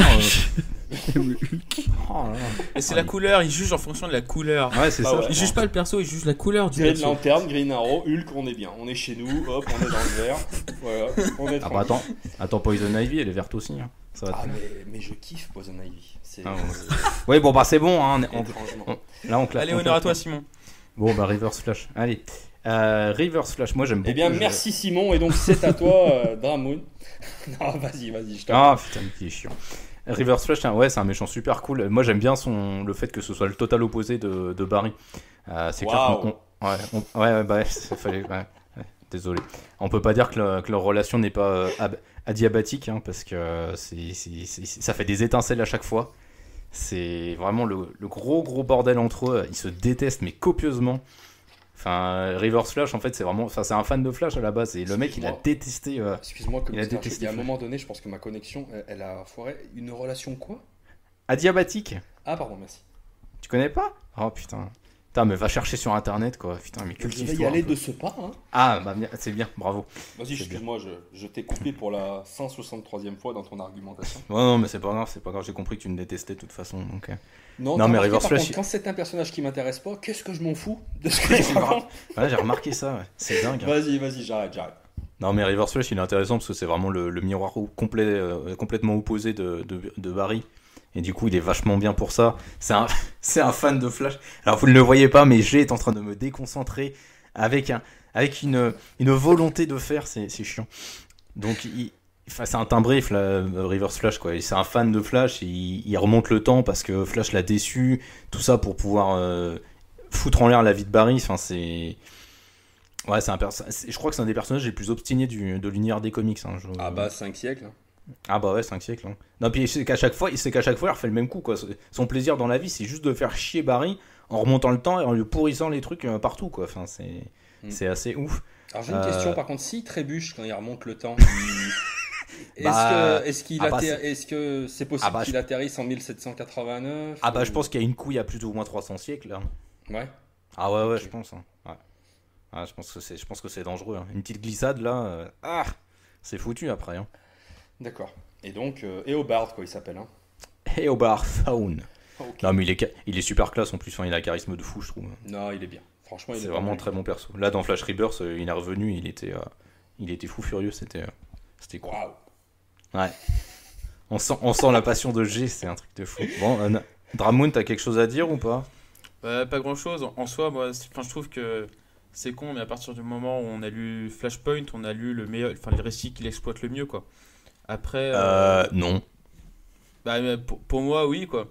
Mais c'est après, je pense que maintenant, des fois, c'est que c'est toujours un peu le même discours et vous avez déjà un peu tout dit, quoi. Moi, sincèrement, je l'ai bien aimé, mais c'est pas forcément plus que ça. Je trouve qu'il y a des méchants dans l'univers d'ici qui ont été mieux exploités et que je préfère personnellement, quoi. Donc, ma copine viendra te casser la gueule. Hein. Et Eobard Thawne, vous allez pas me faire croire qu'il est au-dessus de Darkseid, de Thor, de Susan Storm, Ah non, moi il est en dessous de Darkseid, quoi. Il va aller courir autour de Cerise, ça va pas traîner. Hein. Pour moi, il est 11e entre Darkseid et Black Canary. Putain, mais tu mets Hulk en dessous quand même. Alors toi, mais toi, on est sérieux, quoi. Alors lui, il a une limite à pas dépasser, faut que ce soit au-dessus de Hulk. Ah putain, c'est un scandale. Jérém, est-ce que tu veux nous classer ce personnage? Vas-y, mets-moi ça dernier. Bah écoute, je t'apprécie beaucoup, je vais écouter ton conseil, je vais le mettre dernier. Ça c'est mon gars sûr, ça c'est mon Jérém. Abonnez-vous. Les comics de Jérém. On est quand même en train de classer Reverse Flash en dessous de Cerise, quoi. Ouais. Juste pour mettre un peu dans le contexte. Mais moi, Cerise, ça m'intrigue, donc rien que pour ça, franchement, elle mérite pas d'être tout en bas. Hein. Alors, c'est à moi de donner mon classement. Alors, Jérém, je suis très déçu par ton attitude. Je trouve que dernier, c'est beaucoup trop. Le mec, t'as vu, je suis un putain de serpent. Non, écoute, là, je suis obligé, en soutien total avec mon Jérém, bien sûr, je te mets ça dernier. Alors, c'est faux, hein. Il n'est pas dernier, évidemment. Mais pour la peine, je le mets dernier. Voilà. Va tutoyer Cerise, mon petit Eobard Thawne. Oh là là, mais putain, mais les bâtards, quoi. Putain, et toi, Simon ? Les mecs qui connaissent rien en comics, quoi. Oh là là, c'est honteux. Moi, je le mets 9ème entre Edouard et Peter. Ah donc, oui, du coup, il finit 12,5. Oh putain. Honneur à Jérém pour choisir entre 12ème ou 13ème. Vas-y, fais tomber Hulk, putain. Non, bah non, il va soutenir son pote, forcément. Bon, 12ème. Ah. Donc, il le met au-dessus de Hulk. Ah, tu me fais plaisir. Alors là, tu sais quoi ? J'étais à deux doigts de dire c'est l'amitié stéphano-lyonnaise. Ah oui, voilà, c'est ça. Et non, finalement. Et non. Tu m'as Ouais, mais regarde, tu m'as brisé le cœur. le vert a plus la cote. Regarde, même Lasvel, il joue plus en vert. Mais qui est l'Asvel Mais quel est ce sport On fait rebondir des balles par terre. Mais bon. Ok, très bien, Jérôme, puisque tu le prends comme ça, nous allons reclasser Daredevil immédiatement. Ah non, Et je le mets. possible. Et donc, Allez, honneur à Comics Grincheux. nous en sommes, messieurs, à 1h06 d'émission. Et je peux déjà vous dire que 3 mots sur les 4 sont tombés. Soyez attentifs. C'est vrai qu'il y en a un, on se demande lequel Quatrième. c'est. Hein. Il était tellement naturel qu'on se demande c'était quoi ce putain de mot. Le 4e est pour bientôt. Et il va falloir le placer avant la fin de l'émission. Hein. Promis, Alors, le c'est prochain à que qui je de nous choisis, donner c'est une un petite groupe de liste bâtards. C'est à Simon de choisir une Ouais, liste. c'est à moi. C'est à Simon. Alors, attends. Euh, Bouge pas. Que Vas-y, te- je prends le 22. Le 22 Ouais. Ça sent du DC Ah. encore, ça. Non, c'est pas du DC. Ah, Oh putain, c'est de la merde. Et donc, c'est Benippy Comics que vous ne connaissez peut-être que de nom et qui est, alors c'est un, je crois qu'il a, enfin voilà, il est abonné à plein de chaînes. Je l'aime beaucoup parce qu'il est dans les commentaires de mes vidéos, il est l'homme. Alors il pose pas un commentaire lui, il en poste à peu près 10 par vidéo. Et à chaque fois, il trouve les mots pour me faire rire. Enfin, moi, je le trouve génial, Benippy. Benippy, si tu écoutes ce top, je te salue. D'autant plus que tu envoies à classer le Hulk rouge.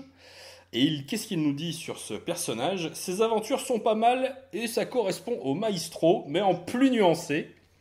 Alors pour ceux qui ne le sauraient pas, hein, c'est donc le général Ross qui se transforme en Hulk rouge, qui est également cousin du Hulk violet, le neveu du Hulk orange, et nous attendons l'apparition du futur Hulk rose. Voilà, c'est un projet qui a été initié par Jeff Lubb en 2008, et nous l'en remercions beaucoup.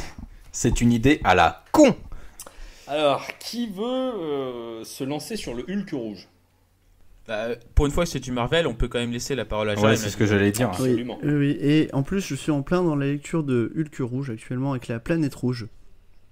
Mmh. C'est de la merde. C'est spécial. Mais parce qu'ils ont fait ça aussi. C'est très spécial. Bon, je précise, je l'ai trouvé d'occasion. Hein. J'avais pas l'acheter neuf non plus. Faut pas déconner.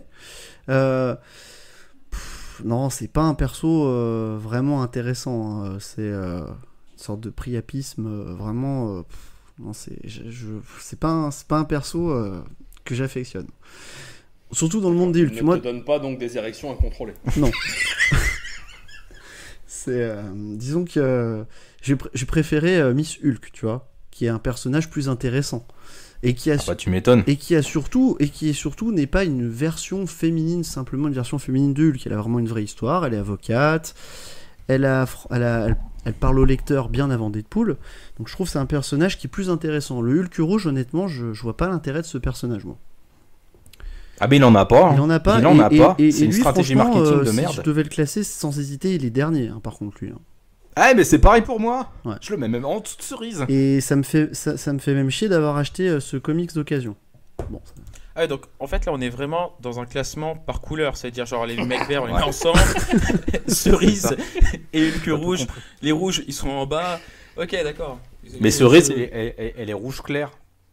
Ouais, non mais je commence du coup à comprendre. Ça dépend. Entre la Si longue- le en fait, on Gilliatt, elle fait- est rouge clair, effectivement. Mais si c'est une Bigaro du Sud, elle est un petit peu plus vers le granat. En fait on refait le spectre des ondes de la lumière quoi, j'ai compris. Ça va m'aider à le classer. Vas-y, je vous dirai après ce que j'en pense. Que c'est de la Mais merde. non mais en réalité... En réalité, c'est pareil. Moi, j'ai jamais compris le concept. On te le met. Enfin, t'as l'impression que ça a été un personnage qui a été créé juste un peu pour faire le buzz, pour faire parler sur le coup. Et j'ai jamais compris sincèrement le but et l'intérêt de ce personnage. Pourquoi il. Bah, sincèrement, si tu l'apprécies, G, aiguille-moi quoi, parce que moi, j'ai jamais compris l'intérêt de ce personnage-là quoi. Et puis, en plus, il y a pas réellement d'histoire marquante avec lui quoi. Ah bah si, il y a Y a Planète pas- Rouge. planète rouge. Ouais, mais. Ah ouais, non, Ouais. ça, Enfin, la Planète Rouge, c'est Mars, quoi, donc c'est un peu con. Ouais, non mais t'as pas une histoire bien. Ah, tu parles de qualité. C'est ça que je veux dire. Ah, bah ça, je sais pas. Moi, je l'ai vu que dans des personnages où il était en équipe, et enfin, à chaque fois, je me disais, mais qu'est-ce qu'il fout là, ce con? Mais qu'est-ce qu'il fout là, ce con? Pourquoi il n'y a pas Hulk? Putain, qu'est-ce qu'il fout là? Et là, le must, c'était dans la série US Avengers où il était. Je me souviens ils avaient fait des couvertures, ils en avaient fait 50, une pour chaque état. Et il y en avait une où il était avec sa moustache et son cigare. Et je me disais, putain, mais c'est quoi ce Hulk beauf, quoi? C'est ouf, quoi. Le mec, il l'avait appelé Rulk. Tu vois le peu de créativité des mecs derrière, quoi. Messieurs, je vais donc sortir les rames, le petit moteur et la grand voile et tenter de ramer à contre-courant pour éviter de sombrer avec Hulk par-delà la cascade de votre mauvaise foi. Il faut remettre dans le contexte parce que là, on est tous les trois à l'avoir mis dernier. Donc là, ton classement jouera sur est-ce qu'il va il va finir devant Hulk ou derrière Hulk. Et là, t'es dans la merde. Non, mais non. Comment vous dire ? J'ai la chance d'avoir quelques Marvel de luxe dans ma collection. Et aucun Marvel de luxe dans ma collection, il y en a peut-être d'autres, mais enfin, c'est très très rare. Je n'en ai qu'un seul où le titre se termine avec un point d'interrogation. Et le titre est « Mais qui est le Hulk rouge ?» Et je trouve que ça lui va bien. Mais quel bon titre! Mais qu'est-ce que c'est? Ils auraient pas dû dire qui est le Hulk rouge, mais qu'est-ce que c'est? Mais pourquoi vous je sais pas, est-ce que c'était pas l'époque des Green Lantern où Jeff Jones il jouait avec les couleurs et ils se sont dit oui, nous aussi, on a un arc-en-ciel. C'est le spectre des Hulk. Comment dire? Non, plus sérieusement, l'idée de départ, bon, en même temps, je suis bon public dès que t'as Hulk, hein. Peut-être que ça joue dans mon avis. Mais l'idée de départ, j'avais bien aimé le concept du... T'avais un mec qui arrivait et qui réussissait à buter l'abomination, ce qui était quand même pas rien. Voilà, c'est pas Joel Clodo qui va venir tuer l'abomination. Et je trouvais ce concept intéressant au premier épisode. Et ensuite, comment dire, mon cher Jeff Lubb, j'ai tellement d'amour pour toi. Tellement d'admiration, mais même les plus grands ont fait de la merde à un moment donné, et voilà quoi. Donc, ouais, là, ça a très très vite ramé, c'était pas top, voilà. Mais le concept et l'idée de base, pourquoi pas, j'ai été extrêmement déçu quand j'ai appris que c'était le Général Ross. J'ai toujours pas compris comment tu peux te transformer. T'as une moustache, tu te transformes en Hulk rouge, et ta moustache... elle est plus là, puis quand tu te retransformes, la moustache, elle revient. Tu vois, c'est... Yanda parlait la dernière fois des pantalons de Hulk qu'il comprenait pas. Bah, moi, ça m'a fait ça avec la moustache. Elle est là, elle est pas là. Moi, la moustache amovible, ça m'a sorti de l'histoire. Bon, je vais pas le mettre dernier, parce que quand même, vous faites ça pour me faire chier, parce que c'est marqué Hulk. Ah non, il le mérite. Non, parce que c'est un perso de merde. Non, c'est vraiment un perso de merde. Mais bon, allez, on va le mettre. Vous le mettez tous dernier? Ah oui. On le met tous 16e. Oh, bah, je vais le mettre premier. Non, mais pour de vrai. Ah, mais oui, oui. Ah, mais dis donc, mais j'ai quand même une réputation mais attends, d'ordure il finit... à conserver. Non, mais c'est beau, il finit 12e, donc il finit devant Hulk. Ah, merde. Ah bah oui. C'est con. Ah, il va se niquer tout seul, le con. Je me suis Alors, niqué. Du coup, Hulk rouge, il finit, pour être exact, à la 12e place, entre Black Canary et Reverse Flash. C'est une honte ce que tu viens de faire, G. Ouais, j'avais pas calculé. Pour le coup, je suis désolé, mais c'est pas faute d'avoir prévenu quand même à l'avance. Ouais. C'est pas faute d'avoir prévenu. T'as voulu faire ta Yanda, t'as bien vu que faire la Yanda, ça marche pas tout le temps. Bah, c'est pas grave, ça reste un Hulk, et puis finalement, peut-être qu'à l'avenir, ils feront de bonnes histoires avec. Je vous trouve très injuste avec ce personnage. Et l'avenir jugera, messieurs. En fait, tu notes sur l'avenir, sur le long terme, c'est ça? Oui, je mise sur éventuellement un talent un jour. Le comics, mon cher ami, est un art qui se vise sur le long terme. Et en ce qui concerne le Hulk rouge, ce sera du très long terme, très très long.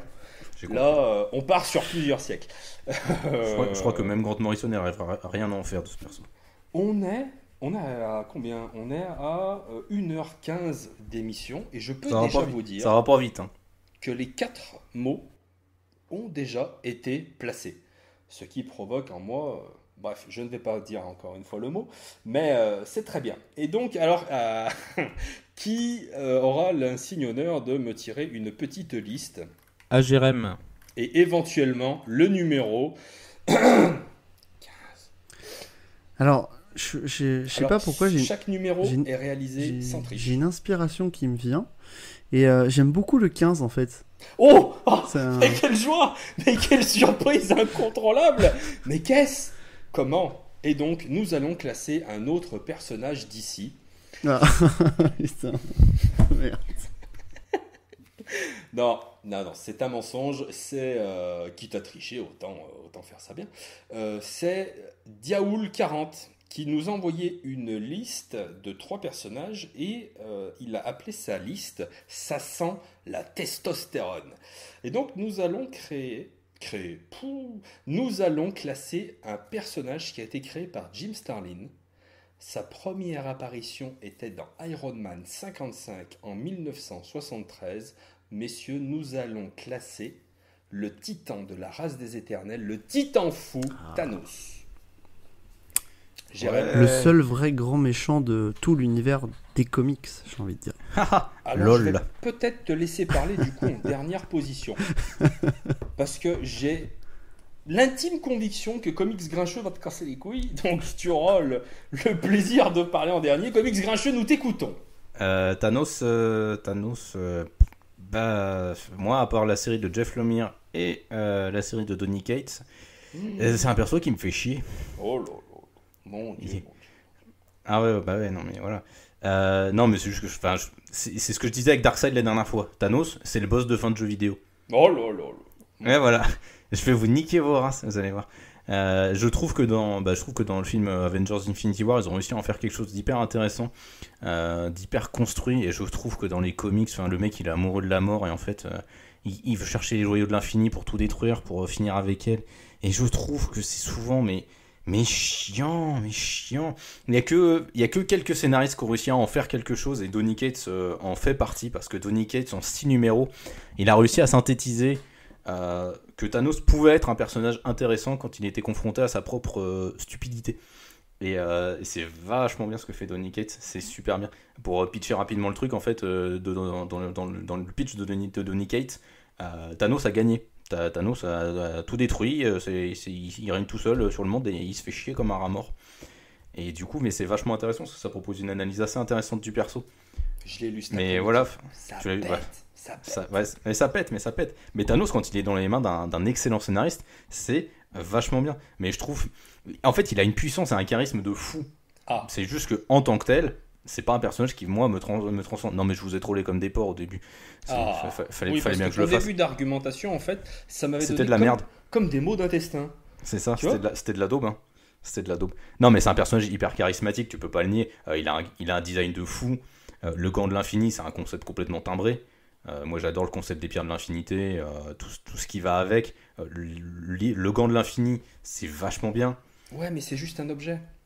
C'est pas Thanos. Oui, je sais que c'est pas Thanos, mais c'est Thanos qui l'utilise. Et ça lui donne Pas une que. puissance. Ouais, hein, ta gueule, l'expert de Marvel, là. Il commence à me saouler, lui. Je vais me barrer. Je ne laisserai rien passer sur je Thanos. vais me barrer de ce top, je le sens. Ah non, Ne bah non, tente ça pas, vous fera mec, plaisir, ne donc je vais pas tente me pas. barrer. Allez, vas-y, Non, mais continue. c'est juste que Thanos, je trouve qu'il est trop facilement utilisé comme le gros bourrin de service. Et je trouve que c'est pas toujours très intéressant. Hickman en fait quelque chose d'assez sympa dans Infinity parce qu'il en fait un simple pion entre les mains des bâtisseurs. C'est qui déjà? Ouais, les bâtisseurs. Ouais, c'est les bâtisseurs. Ouais, C'est ça, il en fait juste un pion entre les mains des bâtisseurs une Et- cohorte de maçons portugais absolument ténébreuse. et poilus. Et Géant ça reste de intéressant.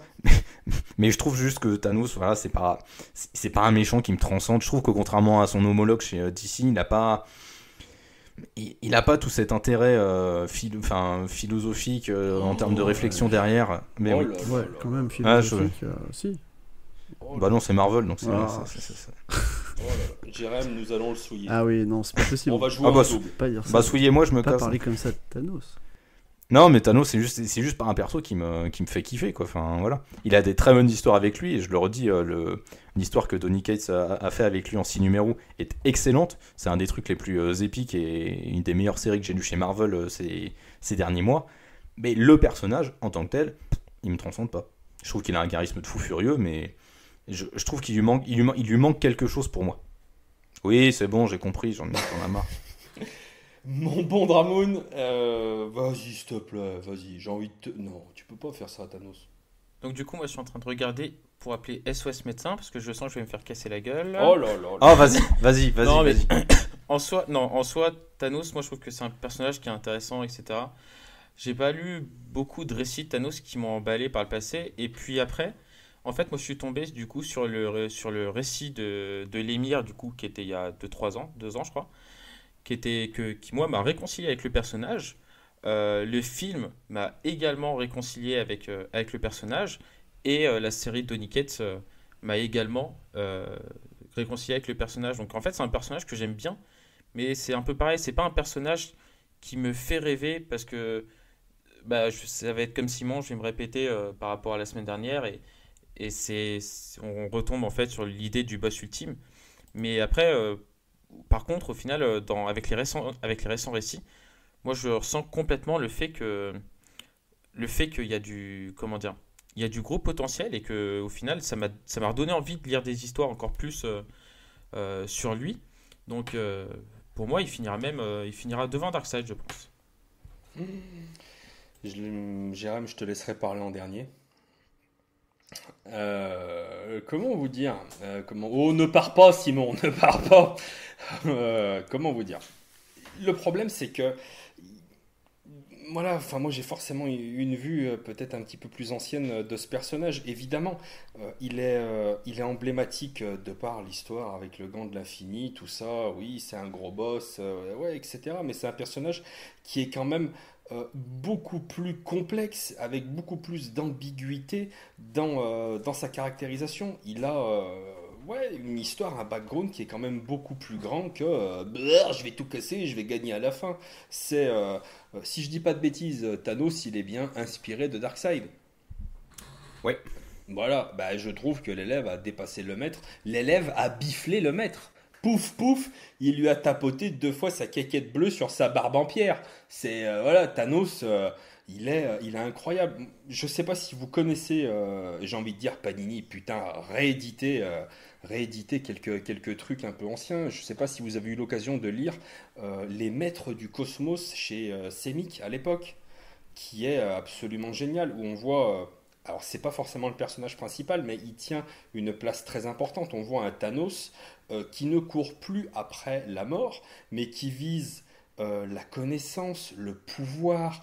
Voilà, il a plein de facettes à exploiter. C'est pas simplement la grosse brute qui veut tuer la moitié de l'univers. Moi, c'est un personnage que je trouve non seulement emblématique, mais qui a eu tout au long de son histoire beaucoup d'histoires marquantes et qui ont apporté ces lettres de noblesse au personnage et qui en ont fait bien plus qu'un boss de fin. Bien plus. Évidemment, dans Avenger Infinity War, il est mis en avant et il est incroyable. C'est le personnage central du film, bien sûr, mais c'est pas pour rien. Jim Starlin, en créant ce personnage, a vraiment créé plus qu'un méchant. Vraiment un personnage incroyable. Jérémy. Ah oui, je suis tout à fait d'accord. Pour moi, Thanos a su traverser le temps aussi. C'est-à-dire que tu peux lire des vieux récits ou des nouveaux récits, le personnage est toujours aussi intéressant. Et c'est l'éternel solitaire romantique, mais pas que, parce que justement, comme tu l'as dit, il est à la recherche de la culture, du savoir, et il est à la fois un allié et à la fois un ennemi. C'est-à-dire qu'on va le voir des fois où tout le monde va s'allier contre Thanos, et des fois on a besoin de Thanos, parce qu'on n'a pas d'autre solution pour vaincre des ennemis que d'aller le chercher. Et moi ce que j'aime, c'est alors surtout dans les vieux comics, c'est il se parle beaucoup à lui-même en fait. Et il est tout le temps dans la réflexion, tout le temps à réfléchir, à aller plus loin justement dans la connaissance. Et c'est pas qu'un méchant justement. C'est vraiment un personnage qui a des objectifs, bon, au départ avec la mort, mais après c'est parti sur autre chose. Et c'est un éternel déçu aussi, parce qu'il est à la recherche de quelque chose qui n'atteindra jamais en fait. Et même dans les derniers récits, comme sur Infinity, il a son ordre noir, etc. Mais ça reste quand même le personnage charismatique qu'on craint en fait. Et puis après il y a toute l'histoire avec son fils aussi, avec Ten, qui est intéressante aussi, parce que là on a vraiment une vraie rivalité entre les deux. Et les derniers récits où Thanos est mourant aussi, j'ai trouvé que c'était quelque part touchant pour un méchant. Et c'est rare un méchant qui, quelque part, est touchant. C'est ça qui me plaît moi chez ce personnage, c'est que on peut pas le détester en fait. Finalement, on l'aime quand même Thanos. Enfin moi en tout cas, c'est un personnage que j'aime. J'arrive pas à le détester. Et c'est plutôt rare sur un super vilain. Donc pour moi, c'est vraiment un personnage hyper important en tout cas chez Marvel. Surtout sur l'univers cosmique, forcément. Avec Adam Warlock, c'est pareil. Je sais pas s'il sera dans le classement prochainement, mais pareil, pour moi, ils sont indissociables. Et moi, je découvre les vieux récits actuellement, parce que je remonte un peu dans le temps dans mes lectures. C'est des personnages qui sont fascinants, je trouve. Et Adam Warlock devient un de mes personnages préférés de l'univers cosmique. Plus je lis des récits sur ce perso, plus je l'adore. Et il est lié à Thanos aussi. Donc vraiment, c'est... Si t'as l'occasion, les maîtres du cosmos... Oh là là, du cosmique 1990, très très très très bon, et j'aime vraiment l'utilisation de Thanos et le twist de fin, magnifique. Et le dessin qui est abordable, j'en parle souvent dans mes vidéos, mais c'est quand on lit des vieux récits, on a toujours un peu peur du dessin. Là, c'est du récit 90, je trouve qu'il est vraiment abordable. Le dessin est vraiment digeste en fait. Et moi, c'est ça qui m'attire dans tous les récits de Thanos des années 90. C'est vraiment riche, c'est coloré, non, franchement, c'est génial quoi. Avec notamment Ron Lim, exactement, qui le dessinait, et qui le dessinait merveilleusement bien. Donc je crois que moi et Dramoun, on vient de prouver en fait qu'on n'a aucune culture. Voilà, donc... quand même pas. Et ouais, mais voilà, mais le problème c'est que vous avez le droit de vote les gars, et que vous allez nous saloper ça quoi. Mais je m'en fous, moi je vous le souille. On a réussi à cacher notre escroquerie pendant un épisode, c'est pas mal. C'est pas mal. Alors du coup, mais à quel classement ? Moi je vous ai dit, il est 10ème non. derrière Thor et devant Darkseid. Oh là là. Moi il est 14ème quoi. Parce que je trouve que je le trouve plus intéressant que Torrent lui. l'insulte. Mais vous le savez, et c'est peut-être même moi qui va en être l'instigateur de ce torrent. Ah mais moi je m'en fous moi. Oui, toi, moi personne ne m'aime moi, donc je m'en bats les couilles. Allez, combien tu le classes G ? Et toi Jérém ? Moi, je le mets premier. Ouais, premier aussi, mais grave. Mais ouais, vous êtes fous. Non mais vous êtes des timbrés. Ah non, Les mecs ils ont cheaté, ils ont mais cheaté le classement les gars. Mais non, mais on est obligé. T'as vu où tu le mets ? c'est comme Thanos. Hein. Bah, 6ème ou 5ème, messieurs. Vous avez le choix. 6ème ou 7ème, pardon. 6,5. Bah 5ème. Mais non, 6ème ou 7ème. Donc, Bah 5ème. ça marche, donc il va être 9ème. Oh, dis donc, la magie des maths. Ah, je valide. Je te laisse choisir. Bah, d'habitude, c'est honneur à l'invité, donc je présume que bah oui. vous allez moi, mettre plus 6ème. il est haut, plus je suis content. Hein, donc, Ah oui. Enfin, messieurs, un peu de bon sens. Mais c'est dire Du qu'il est coup, quand même il derrière, finit. il est quand même derrière Darkseid. Non, Ah non, il est, Ah, il est devant. non, il est devant. Ouais. Darkseid, il est 11ème. Ah, il a baissé parce que j'ai pas le classement et que j'ai pas à tout la noté. place de Susan Storm. Ah, ok. Oh là là, Yanda Mais en PLS. Il est en dessous de Daredevil. Putain, on fait que plaisir aux invités. Ils disent, putain, et moi, mon Hulk, il est dernier. Pourquoi Ne répondez pas parce qu'il est pourri. Bon, bah écoutez, nous allons classer notre 18e personnage. Donc, si je suis toujours une bite en maths, il nous reste 2 personnages à classer issus des listes envoyées par nos auditeurs. Puis nous passerons au choix du roi, au choix de l'invité. Ah c'est con, c'était Thanos. Oh putain. T'imagines ? Alors, Allez, liste 12. la liste 12. Et c'est un personnage Marvel Comics bon, ça. que nous envoie Quentin, le fidèle auditeur alpin. Eh bien, du haut de ta montagne, nous te saluons. Et il nous envoie Sentry, Robert Reynolds, donc, qui a été créé en septembre 2000 dans Sentry Volume 1, ça c'est sa première apparition. Il a été créé par Paul Jenkins et Jay Lee. Voilà. Est-ce que quelqu'un veut rappeler, parce qu'il n'est pas forcément connu, un petit peu l'histoire de Sentry, ou vous voulez que je m'y colle ? Bah, colle-y-toi, moi je pourrais pas en parler, je le connais mal. Bon, Très si mal. je ne vous dis pas de bêtises, ce personnage, voilà, enfin en gros comment il a eu ses pouvoirs, après la Deuxième Guerre mondiale, il y a eu un projet pour refaire une sorte de sérum de super soldat, mais 10 000 fois plus puissant, qui était le projet Sentry. Puis ce projet a été abandonné, 30 ans plus tard, un mec un tantinet schizophrène a volé ce produit. Alors je sais plus s'il pensait si c'était de la drogue ou je sais Je pense pas. que c'est la drogue. Et, ouais. Ouais, et il a pris ça et il s'est retrouvé avec les pouvoirs incroyables de Sentry. Des pouvoirs absolument merveilleux qui font passer Superman pour une grosse quiche. C'est pas 100 millions Et donc- de soleils qui explosent, je crois, il me semble. Ouais, Un voilà, truc dans c'est ce ça. délire. Alors déjà, un soleil qui explose, je peux vous dire, ça fait la poussière dans les coins, hein. Globalement, il reste pas grand-chose. Mais là, ouais, 100 000, 1 million, ouais, c'est balèze. Et donc, le problème de ce monsieur, c'est qu'il est schizophrène et qu'il a une double personnalité. Et son double s'appelle Void. Et il doit composer avec ce double maléfique qui, à tout moment, peut prendre le contrôle. Le truc que j'avais relativement apprécié avec ce personnage, ça a été son intégration. Puisque on nous a fait croire qu'il avait toujours été là, mais que, alors je vous la fais en cours, hein, mais que pour protéger justement l'humanité de Void ou un truc comme ça de mémoire, il a fait oublier à tout le monde qu'il existait, et puis finalement il avait laissé quand même quelques traces, et puis il est revenu. Et moi j'avais particulièrement aimé les épisodes où tu voyais donc le Sentry à côté des personnages dessinés comme à l'époque, voilà. Qu'est-ce que je peux vous dire sur ce perso? Moi je l'aime bien, je le trouve relativement sympathique. J'aime bien le côté arme ultime, parce que c'est vraiment le mec, voilà, tu l'appelles parce que, voilà, comme dans World War Hulk, tu l'appelles au moment où, voilà, c'est l'arme ultime. Il est vraiment le plus puissant de tous, mais c'est l'arme ultime qui peut te claquer entre les doigts à tout moment, étant donné qu'il est quand même psychologiquement instable. Donc je trouve ça bien. Ensuite, il a disparu. Si je dis pas de bêtises, il devrait revenir, ou alors il est déjà revenu. Il est déjà revenu. Il est déjà revenu, et Ouais. je suis assez curieux de savoir un petit peu la qualité de ses récits. C'est un personnage que j'aime bien, mais il est jeune, il date simplement des années 2000, et j'aimerais bien voir un petit peu ce que... À mon avis, il est plein de possibilités, mais pour l'instant, qui reste inexploité. Qui veut prendre la parole sur Sentry? Bah moi, si tu veux, je peux bien en parler parce que j'aime bien Sentry. Vas-y. Surtout, alors moi, ce que j'aime chez Sentry, au-delà de sa schizophrénie qui en fait un personnage intéressant, c'est qu'il a un amour dans sa vie. Et en fait, sa femme, en fait, est au centre aussi de sa vie. C'est-à-dire qu'il fait tout pour la protéger. Et si, en fait, quand on le voit qu'il est normal, en fait, il est tout fragile, en fait.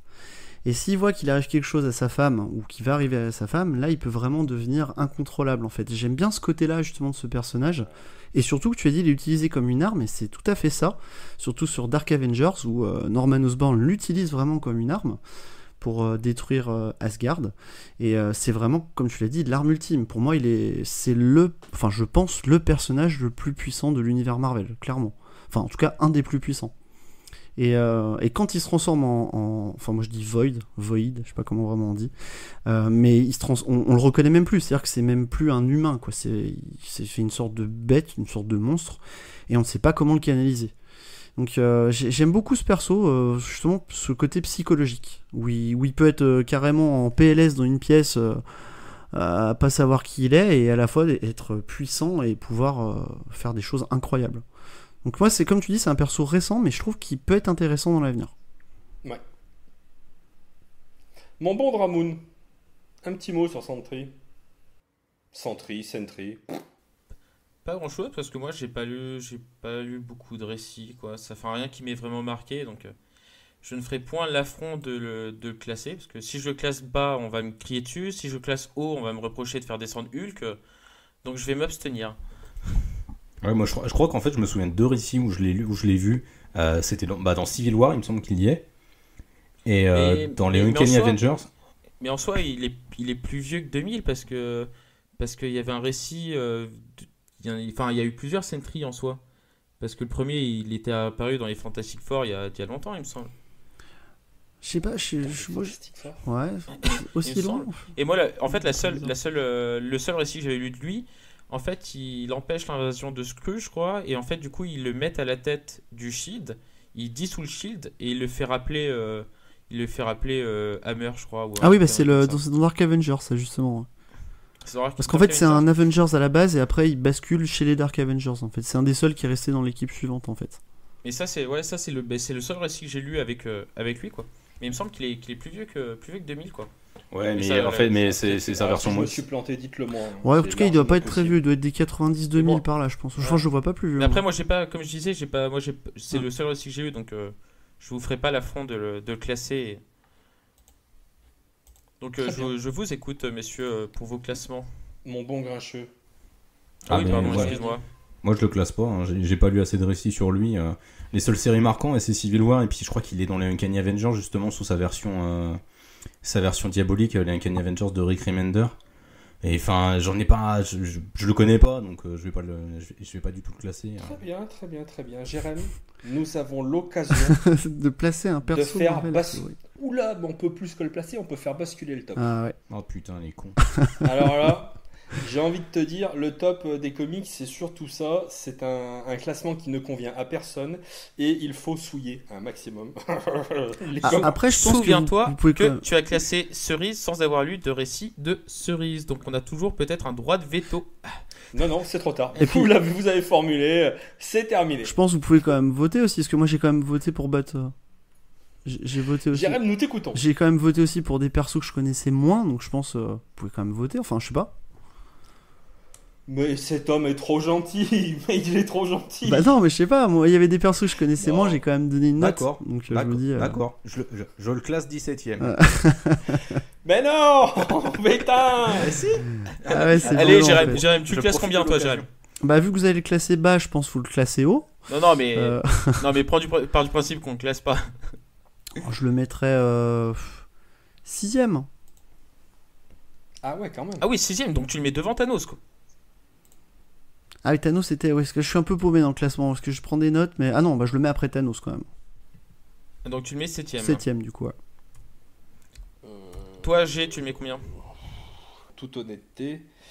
Non, parce qu'on rigole, mais faut pas déconner. Je vais le mettre 12e. 12ème? Ouais.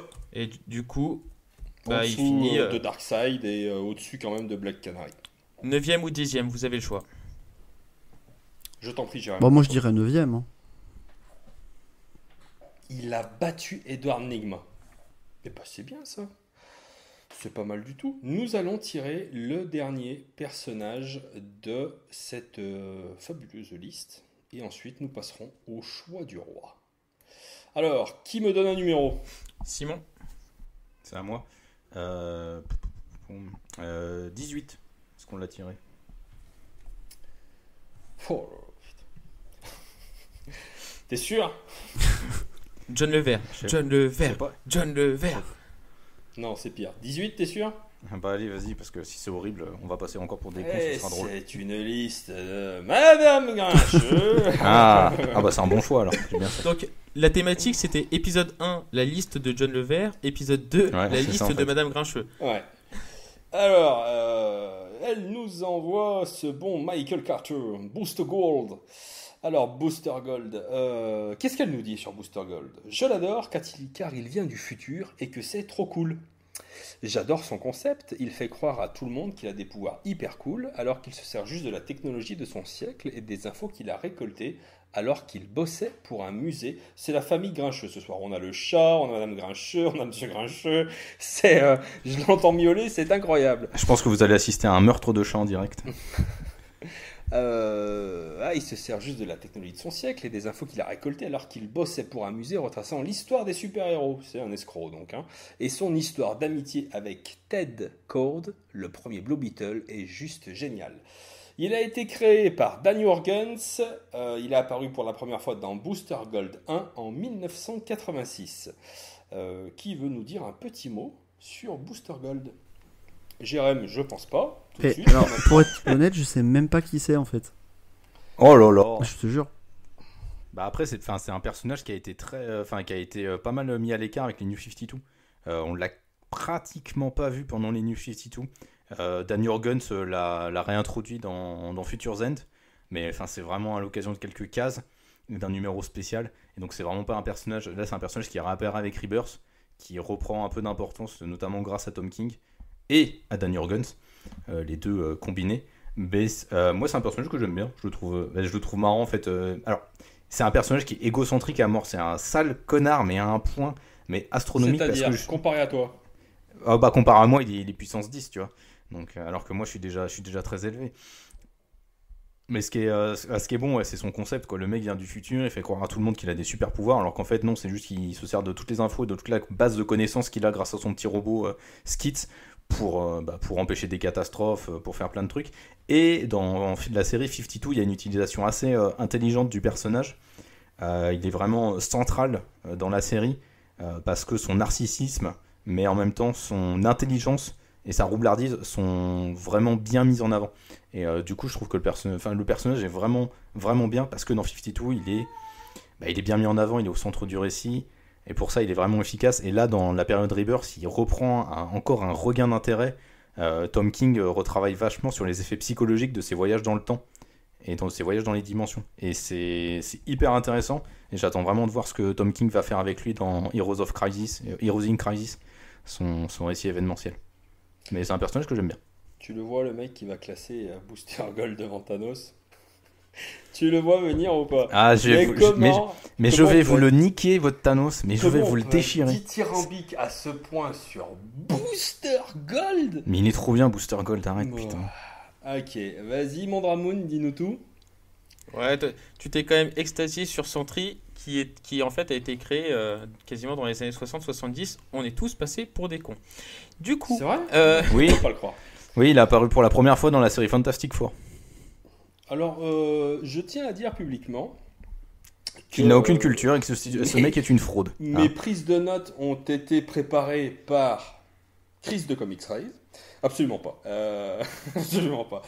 Non, je vous prie de m'excuser si j'ai commis une ou plusieurs erreurs. Je m'en veux énormément. C'est ma faute. C'est ma très grande faute. Mes excuses. Non, mais du coup, c'est vrai que Simon a un peu tout dit. C'est vrai que maintenant, on le revoit réapparaître un peu dans la période Rebirth. On l'a quasiment pas vu dans New 52, hein, ça se résumait à rien. Et au final, comme en fait, quand tu as fait la présentation et tu as dit que c'était un escroc, c'est ça qui est un peu plaisant, c'est que tu vois le personnage qui se ramène, qui fait genre qui connaît tout, alors qu'en soi, il connaît rien. C'est un escroc. C'est autant un escroc que nous dans ce top. Ouais, c'est ça en fait. C'est pour ça que je l'aime autant. On connaît tout, alors qu'on classe Cerise sans avoir rien lu. Enfin bref. Mais voilà, c'est un peu la même. Mais j'espérais que la supercherie allait tenir plus longtemps nous concernant. Mais non, finalement, ça a été très très vite divulgué. Ouais, mais tu vois, moi, il va finir 17ème derrière Hulk, quoi. Ouais. Oh, quoique. Hulk, quand même. Non, attends, tu le classes derrière Hulk rouge? Tu vas quand même pas faire cet affront. Ah oui, oh putain. Mais c'est vrai qu'il y a Hulk rouge. Attends. Mais Hulk rouge. Mais en fait. Mais Hulk rouge, il nous nique tout le classement. Mais oui, il a tout pété. Oui, c'est vrai. En fait, du coup, moi, il va finir 14ème entre Black Canary et Hulk rouge. D'accord. Vas-y, Simon. Donne-moi moi, une petite trucidée. Tu le classes combien, Simon? C'est une bonne question. Je sais pas. Allez, 14ème, c'est bien, tu vois. Il va oser. Il va oser le classer 5ème, c'est ça que t'es en train de te dire? Non, je le classe 9ème entre Flash et Sentry. Oh là là. Mais tu te rends compte que tu mets Booster Gold devant Thor?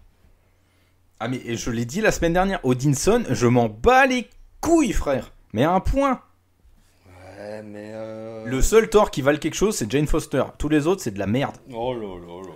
Mais, du coup, est-ce que t'as quelque chose à dire sur Booster Gold ou pas, G? Ah mais oui. Il va dire que c'est de la merde. Mais je suis obligé, mais grave. Mais non, c'est pas de la merde, mais enfin voilà quoi. Oh là là, ma hype est au niveau le plus bas sur ce personnage. Mon Dieu, il vient du futur, il a des gadgets. Non, mais pourquoi pas? J'ai envie de te dire pourquoi pas. Mais face, je regarde ce que je connais de ce personnage et l'affection que j'ai pour lui. Je le compare aux personnages qui sont déjà classés. Mais non, mais moi je te le mets, 17ème entre Hulk et Question. Facile. Oh là là là là. Oh là là. Et regarde, sur une jambe, je te le mets 17ème. Matt. Avec une flexibilité incroyable. Et du coup, il finit 13ème. Attends, Jérémy, il a pas classé. Ah, mais pas, oui, pardon, excuse-moi, Jérémy. Vu que je le connais pas, je pense qu'il peut pas être pire que Hulk rouge, même si je le connais pas. Ah non. Donc il serait forcément devant Hulk rouge. Alors je veux pas dire, mais vous m'avez pas laissé classer Sentry, donc je refuse que Jérémy classe. Eh bah, tu sais quoi, je l'accepte. Mais du coup, il finit 13ème. Il finit devant Black Canary et derrière Darkseid. Eh ben, les gars, j'espère qu'on va avoir du courrier des lecteurs. Et monsieur Grincheux, ayez la victoire modeste, je vous prie, de ne point me faire ces signes absolument ignobles, car la semaine prochaine, je vous vois à Lyon, et ça va tomber, ça va tomber. Bon alors, on est quasiment à la fin de cette émission. C'est le moment de gloire. Pouvoir classer un personnage, alors on va pas se mentir, hein, ça sent le personnage de Marvel. Oui. Hein, voilà, tu as l'opportunité incroyable de nous donner. On sait que ce sera pas Daredevil parce que malheureusement pour toi, il est déjà tombé. Mais de mémoire, c'était toi hein, qui nous l'avais envoyé. La semaine j'avais dernière. envoyé une liste en fait de 3 personnages. Ouais. Il y en a qu'un pour l'instant. Et il y en a un qui est tombé. Les deux autres, par mesure d'équité, je les ai à fait. retirés cette semaine et je les réintégrerai la semaine prochaine. Donc tu as encore l'opportunité qu'on parle de toi la semaine prochaine. Et j'attends avec impatience ton choix. Je t'écoute. Alors, mon choix était difficile parce que j'avais déjà envoyé une liste de personnages, des 3 personnages que je préférais. Mais j'ai envie de parler d'un personnage qui est peut-être pas très connu. Enfin, disons que c'est pas le plus connu de l'univers Marvel, mais que moi j'affectionne tout particulièrement, c'est Kang le Conquérant. Voilà. Choix audacieux. Kang le Conquérant qui est un super vilain de l'univers cosmique qui a la particularité de voyager dans le temps. Ouais. Je sais pas si vous le connaissez un petit peu ce perso. Et d'avoir une tête de Lego. Alors il a pas que une tête de Lego. Il a une tête de cul. Alors, en fait, ce que j'aime. Est-ce que tu veux vraiment choisir Kang le Conquérant? Ouais, non, je vraiment, déconne. non, parce que je déconne. en fait, c'est un perso que j'aime bien et notamment par rapport au. Il y a des récits récents des Young Avengers qui m'ont redonné un peu d'envie pour ce personnage parce que justement, il est en conflit avec lui-même à travers le temps. En fait, donc Nathaniel Richards, donc le personnage d'origine, ne veut pas devenir Kang le Conquérant qui justement voyage dans le temps et utilise des ressources. En fait, ce qui est intéressant, c'est qu'il va amener des armes dans le passé et du coup devenir un super boss parce que du coup il a des armes qui n'existent pas à ces époques-là. Grâce à ces armes, il va s'enrichir et il fait ça à travers chaque époque en fait. Et du coup, Nathaniel Richards va récupérer une armure donc fournie par Kang qui vient lui parler de son futur et lui vole cette armure justement pour remonter dans le temps et ne pas devenir Kang le Conquérant. Donc c'est Iron Lad, le personnage qui va se battre pour ne pas devenir Kang le Conquérant. Donc c'est un perso que je trouve qui est intéressant dans l'univers des super vilains et qui est pas si connu que ça en fait, je me rends compte, mais qui est un perso qui même au cinéma pourrait être intéressant pour la suite de l'univers Marvel, donc le MCU, et c'est pour ça que je voulais en parler dans ce top. Il y avait d'autres personnages dont je voulais parler, donc il y en avait un deuxième, mais bon j'en parlerai pas, mais j'ai dû faire un choix et j'ai choisi celui-ci pour justement peut-être même le faire connaître à des personnes qui ne connaissent peut-être pas ce personnage en fait. C'était qui le deuxième, juste pour savoir? C'était Namor. Ah là Voilà. là, c'est bien aussi. Hein. C'est bien que tu l'aies pas choisi. Oh non. Ah, tu n'aimes pas Namor? Non, mais sortez-le, putain. C'est pas possible. Non, c'est Oh pas. là c'est- là. Non, non. Mais non, c'est pas que j'aime pas Namor, non, c'est juste que j'ai pas lu assez de récits sur Namor, donc je pourrais pas en parler en fait. C'est principalement ça le problème. Alors que Kang, je peux en parler, donc je suis content que tu aies fait ce choix. Non, ça n'a rien à voir. Namor, sur le peu que j'en ai lu, je le trouve cool, donc. Et du coup, ouais, tu veux nous en dire un petit peu plus sur Kang ou tu veux tout de suite donner ton classement? Je vais vous laisser un petit peu parler de ce personnage, voir comment vous le placez aussi avant de donner mon classement, peut-être. Enfin, je sais pas. Ouais, il n'y a pas de souci. Dramoun, plutôt que de te gratter le dos, vas-y. Je me demandais ce que tu faisais, vous n'avez pas le retour image. Je disais, mais qu'est-ce qu'il fait? Il se gratte le dos, tranquille, et il est d'une souplesse incroyable. Dramoun, gymnaste en herbe et classeur de comics. Vas-y, nous t'écoutons. Je suis tellement souple que j'ai un gratte-dos pour me gratter le dos.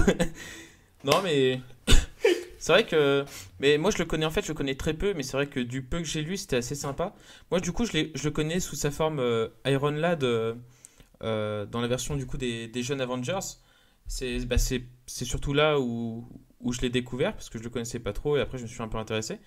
Et c'est vrai que c'est assez intéressant, et cette notion de voyage temporel, comme l'expliquait Jérém, apporte, en fait, ça apporte beaucoup de choses sur le personnage et un côté un peu mercenaire quoi, au personnage.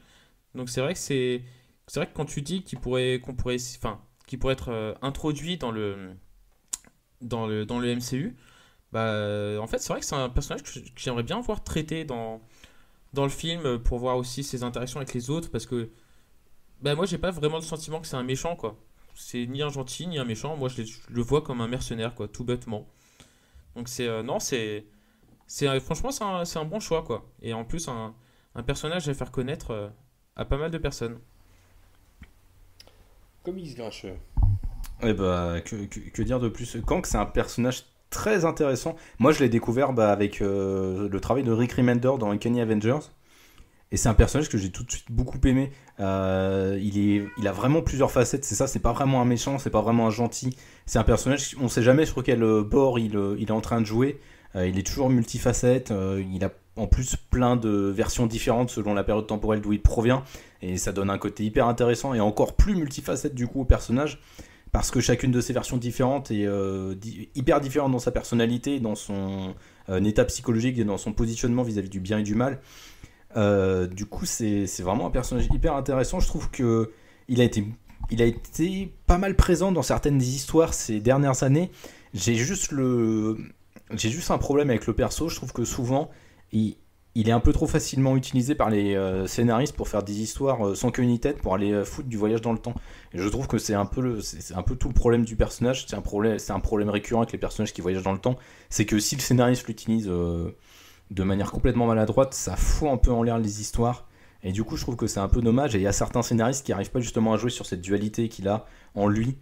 Du coup, c'est vraiment hyper emmerdant pour ça. Mais le personnage est super cool, vraiment. À part qu'il a un look de merde, sinon il est vraiment très très chouette. Alors, j'étais obligé de faire un petit troll parce que sa tronche, c'est juste pas possible. Mais la version Iron Lad, c'est ma version préférée personnellement du perso. Quand j'ai lu les Young Avengers, j'étais un peu sur le cul avec le twist et c'est un twist qui est d'une force et qui donne encore une nuance supplémentaire au perso et c'est captivant. Et sa version dans Uncanny Avengers par Rick Remender, pareil, elle donne une nuance supplémentaire au perso avec tout le plan qu'il dresse. Enfin, c'est vraiment un personnage, quand il est bien utilisé, qui donne des histoires passionnantes, vraiment. Eh ben écoute, moi je te dirais que les premiers contacts que j'ai eus avec ce personnage, c'était quand j'étais gamin, donc on est toujours sur des vieux récits, et c'était à chaque fois des récits vachement perchés, vachement psychédéliques, enfin les voyages dans le temps, avec tout le temps de mémoire, des parties pris graphiques qui t'emmenaient loin quand même. Et tu vois, tu parles de son look, je sais pas si tu parles du même que moi, où il avait les grandes cuissardes violettes. Ouais, c'est ça, ouais. À la LAN.